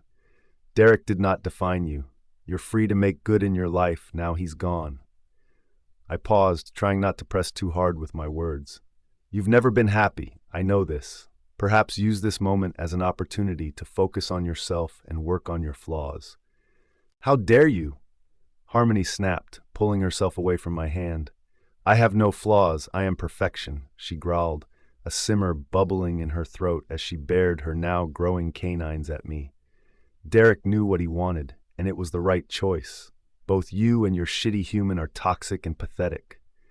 She took an intake of breath. I don't believe for a second that Derek is dead, but if he is, then I will take on his role on how he wanted to better the pack, how he saw a vision of making the Darkheart Kingdom a better place to live. She turned harshly, her eyes burning into Alyssa. First off, I will make sure the kingdom is rid of the vermin, the humans like you.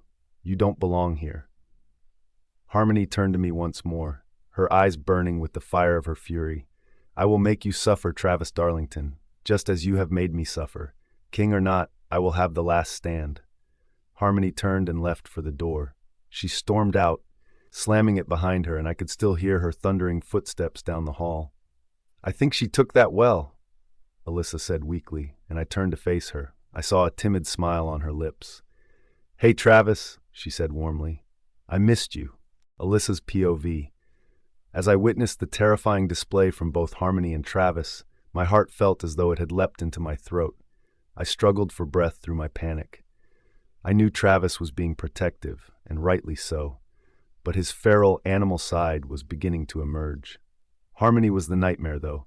I had never been more afraid of anyone than I was of the she-wolf right now.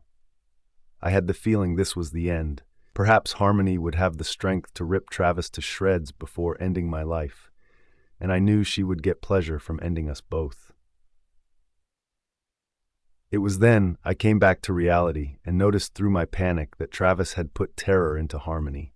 Her eyes wide with panic, while her face fell white and she darted out of the room. She slammed the door behind her. It shook the walls with the force, and her footsteps stampeded down the hallway, which echoed as she traveled. I think she took that well, I said to Travis, giving him a faint smile. I wanted to make an attempt to lighten the mood somewhat. We both were shaken up from the encounter with Harmony. Hey, Travis, I said, greeting him at last. I missed you.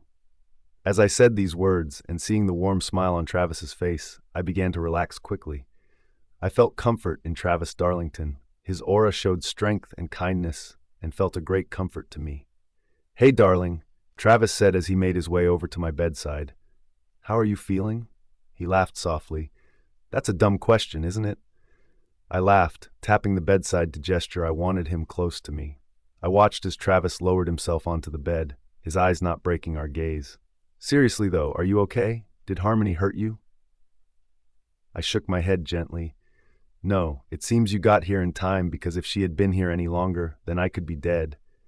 I paused. Is Derek really gone? Travis nodded his head slowly. Yes, he said with a shuddered exhale. Leaning over, he took my hand gently, stroking his thumb over my knuckles. I had no choice. Derek and I were involved in a fight, and he weakened me. He paused. He would have killed me, which is a terrifying thought. But my guards came in at the last minute and took him down. They tore him to shreds. I felt my chest tighten as I tried to remove the images of what that scene could possibly look like from my mind. My fingertips ran cold, and a shiver traveled up my spine. Travis must have noticed the fear in my eyes, because he moved himself close to me and wrapped his arm around me safely. I'm sorry. I should have spared you the details. He stopped, trailing his finger down the side of my hair. I know you had history. You once loved him. It's okay, I said, burying my face into Travis. Inhaling gently, I enjoyed the scent of his musk on my senses. Derek deserved it, I said. More fragments of the memories came back to my mind. He abused and beat me. He wasn't a nice guy, I said. My voice struggled as I spoke, but saying these words out loud helped me somewhat. Death was the easiest way out for Derek Charlton. You showed him mercy. I was hoping that those terrifying memories didn't come back to you, Travis said with sadness in his voice. I hoped you wouldn't have to relive those ever. I felt Travis's lips touch my forehead as he kissed me delicately. But Derek is gone now, and we have the rest of the year to get through this without him interfering. We won't have to keep one eye open anymore, I said. A feeling of relief washed over me as though a weight had been lifted from me. You have saved my life. I only want you to be safe, Alyssa, Travis said, and I heard his voice struggle as he fought back tears. My priority is you and your protection.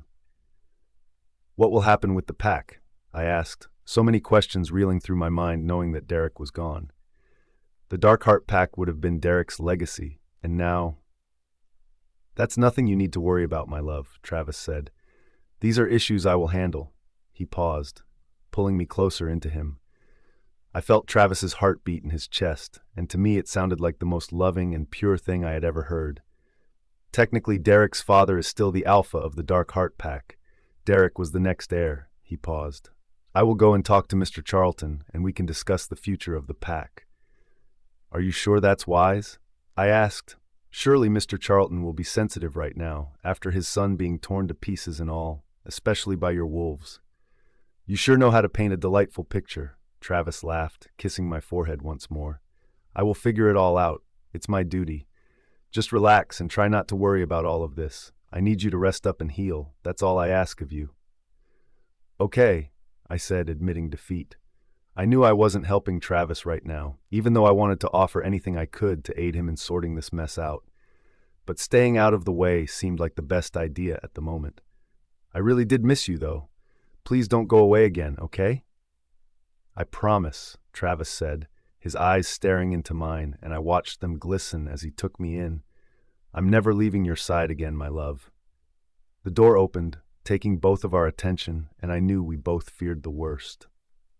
I expected Harmony to enter the room once more, full of hate and violence for us, but instead we were met with the friendly, smiling face of Dr. Harper.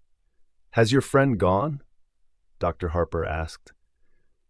I didn't want to intrude. I see you have another visitor. He paused, smiling at us as he noticed we were holding hands still. How are you feeling, Alyssa?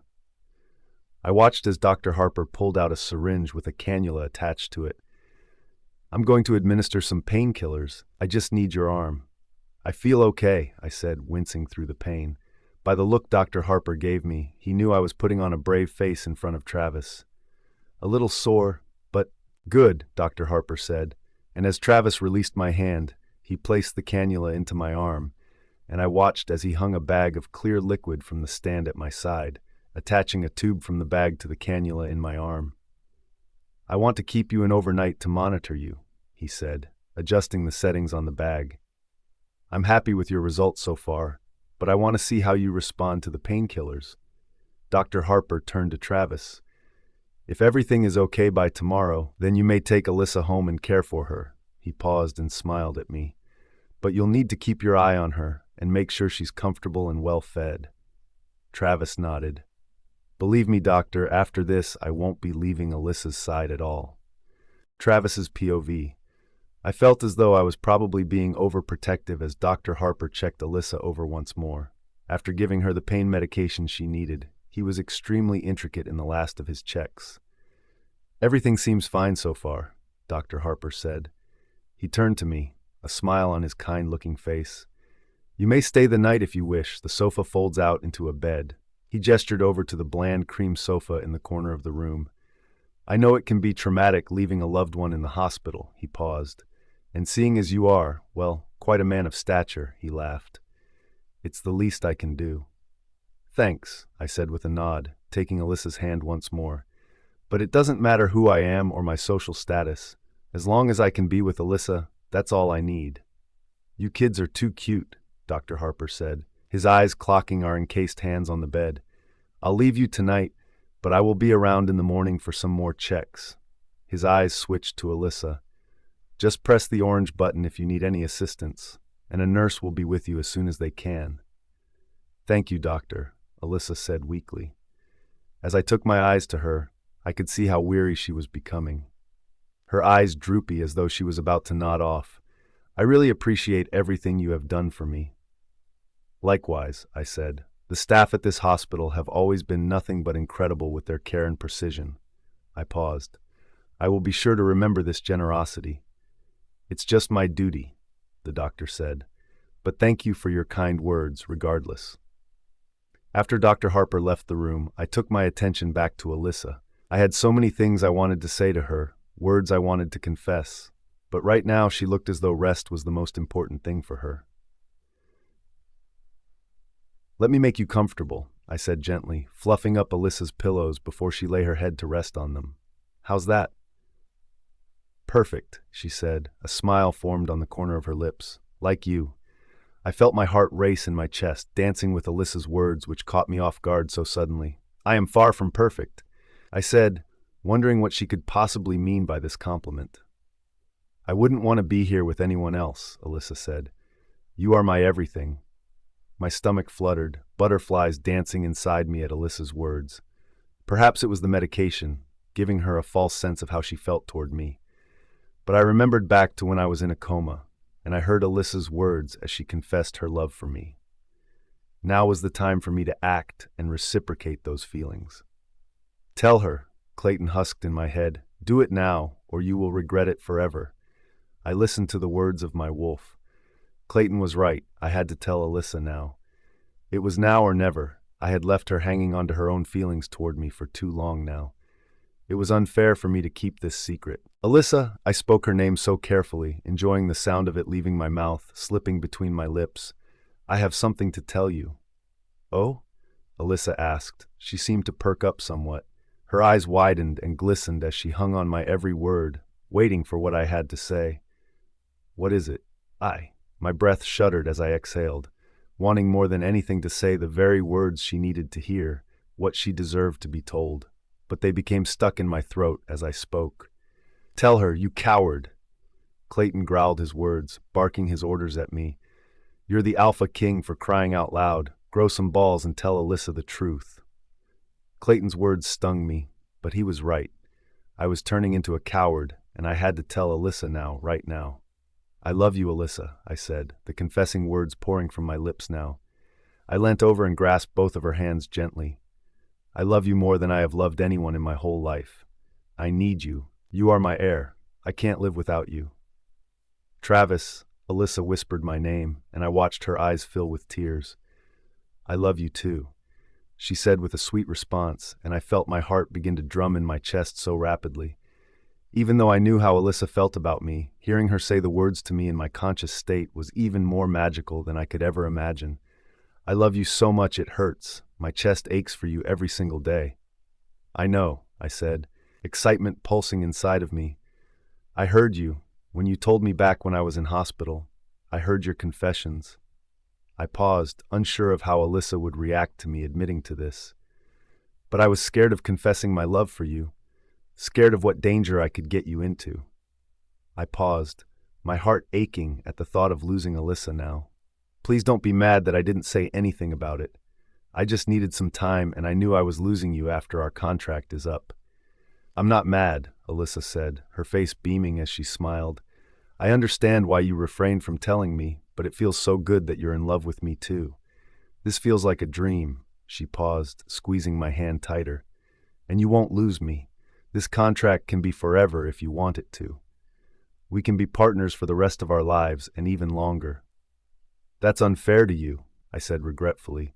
I made you a promise. You would get to go back to your family, back to your human life, and live out the rest of your years with normality. I don't want a normal life anymore, Alyssa husked as she leant closer into me. I want you and only you, for the rest of my life. It was then I felt Alyssa's hot breath on my face, her eyes intense on mine as she pressed her lips against mine. The brush of her lips felt perfect, as though this was the first time I had ever kissed someone. She felt and tasted as heavenly as I imagined, and I never wanted this kiss to end. Alyssa's POV.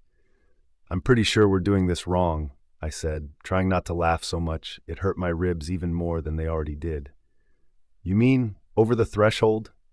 Travis asked with a chuckle. I think we're always going to be one of those couples who go against the social norm. Travis held me in his strong arms. He carried me as though I weighed nothing, and as we entered through the front door, I felt a familiar sense of safety. I would like to think if we did this again, you would make love to me as soon as you placed me down, I said, with such a suggestion I couldn't believe the words came from my mouth. I blamed the medication. The morphine seemed to make me lower my inhibitions at the moment. I watched as Travis's cheeks flushed pink from my words, and all of a sudden his eyes avoided my gaze. He remained silent as he took me inside. Carrying me over to the sofa, he set me down comfortably.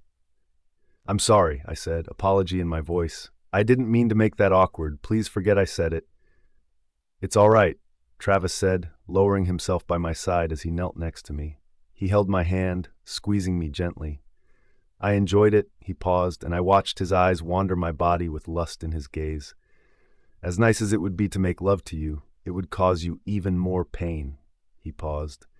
You're so delicate, my strength would be too much for you right now. I understand, I said with a smile, trying not to wince through the pain as I shifted myself into a more comfortable position.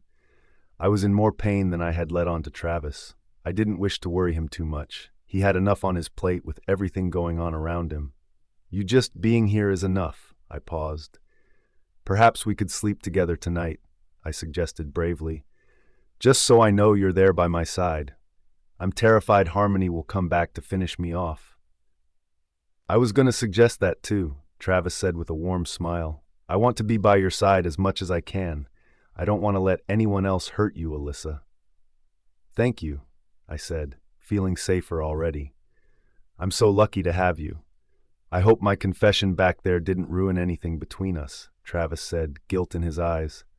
The last thing I want is to make you feel uncomfortable around me. I feel more comfortable around you, I said, feeling love and warmth emanate from Travis. I love the idea that we can have a life together, for real. Travis leaned in closer to me. I felt the heat of his breath against my flesh before his lips met mine. The kiss started as gentle as the one we shared earlier, but now it grew more passionate. Travis placed his fingers on my face and caressed me. He raked his fingers through my hair. I could feel how much the Alpha King wanted me, because I wanted him just as much. Travis broke away from the kiss and gazed intently into my eyes. I want to take you away from here, he said in a whisper, his fingers still stroking my skin. You need to recover, but somewhere where we can relax away from it all. Oh, I said with surprise. That's unexpected, but I would love to be anywhere with you, no matter where it is. Travis placed his forehead against mine gently. Let's do it, he said with mischief in his voice. Let's go somewhere hot, where we can lay on the beach and enjoy each other. You just want to see me in a bikini, I said with a smirk as I poked Travis. Well, yeah, Travis said, pulling himself away from him, and I saw the impish smile on his lips. There are methods to my madness at times. I couldn't help but giggle like a teenager with a crush. The way Travis looked at me, his eyes shimmering as his lust grew stronger, it made me weak.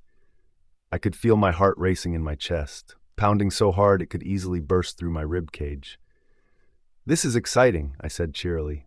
Where do you think we will go? I asked, ideas running through my mind at the many places Travis could choose for us to go. Spain? The Caribbean?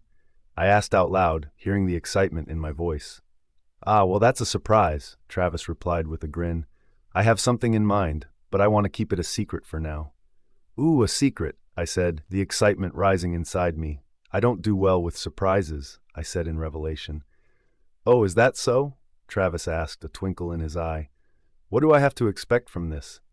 I like to know things, I said in response. I'm terrible with surprises, and I will hound you until the day of our trip arrives. Well, that certainly sounds exciting, Travis said.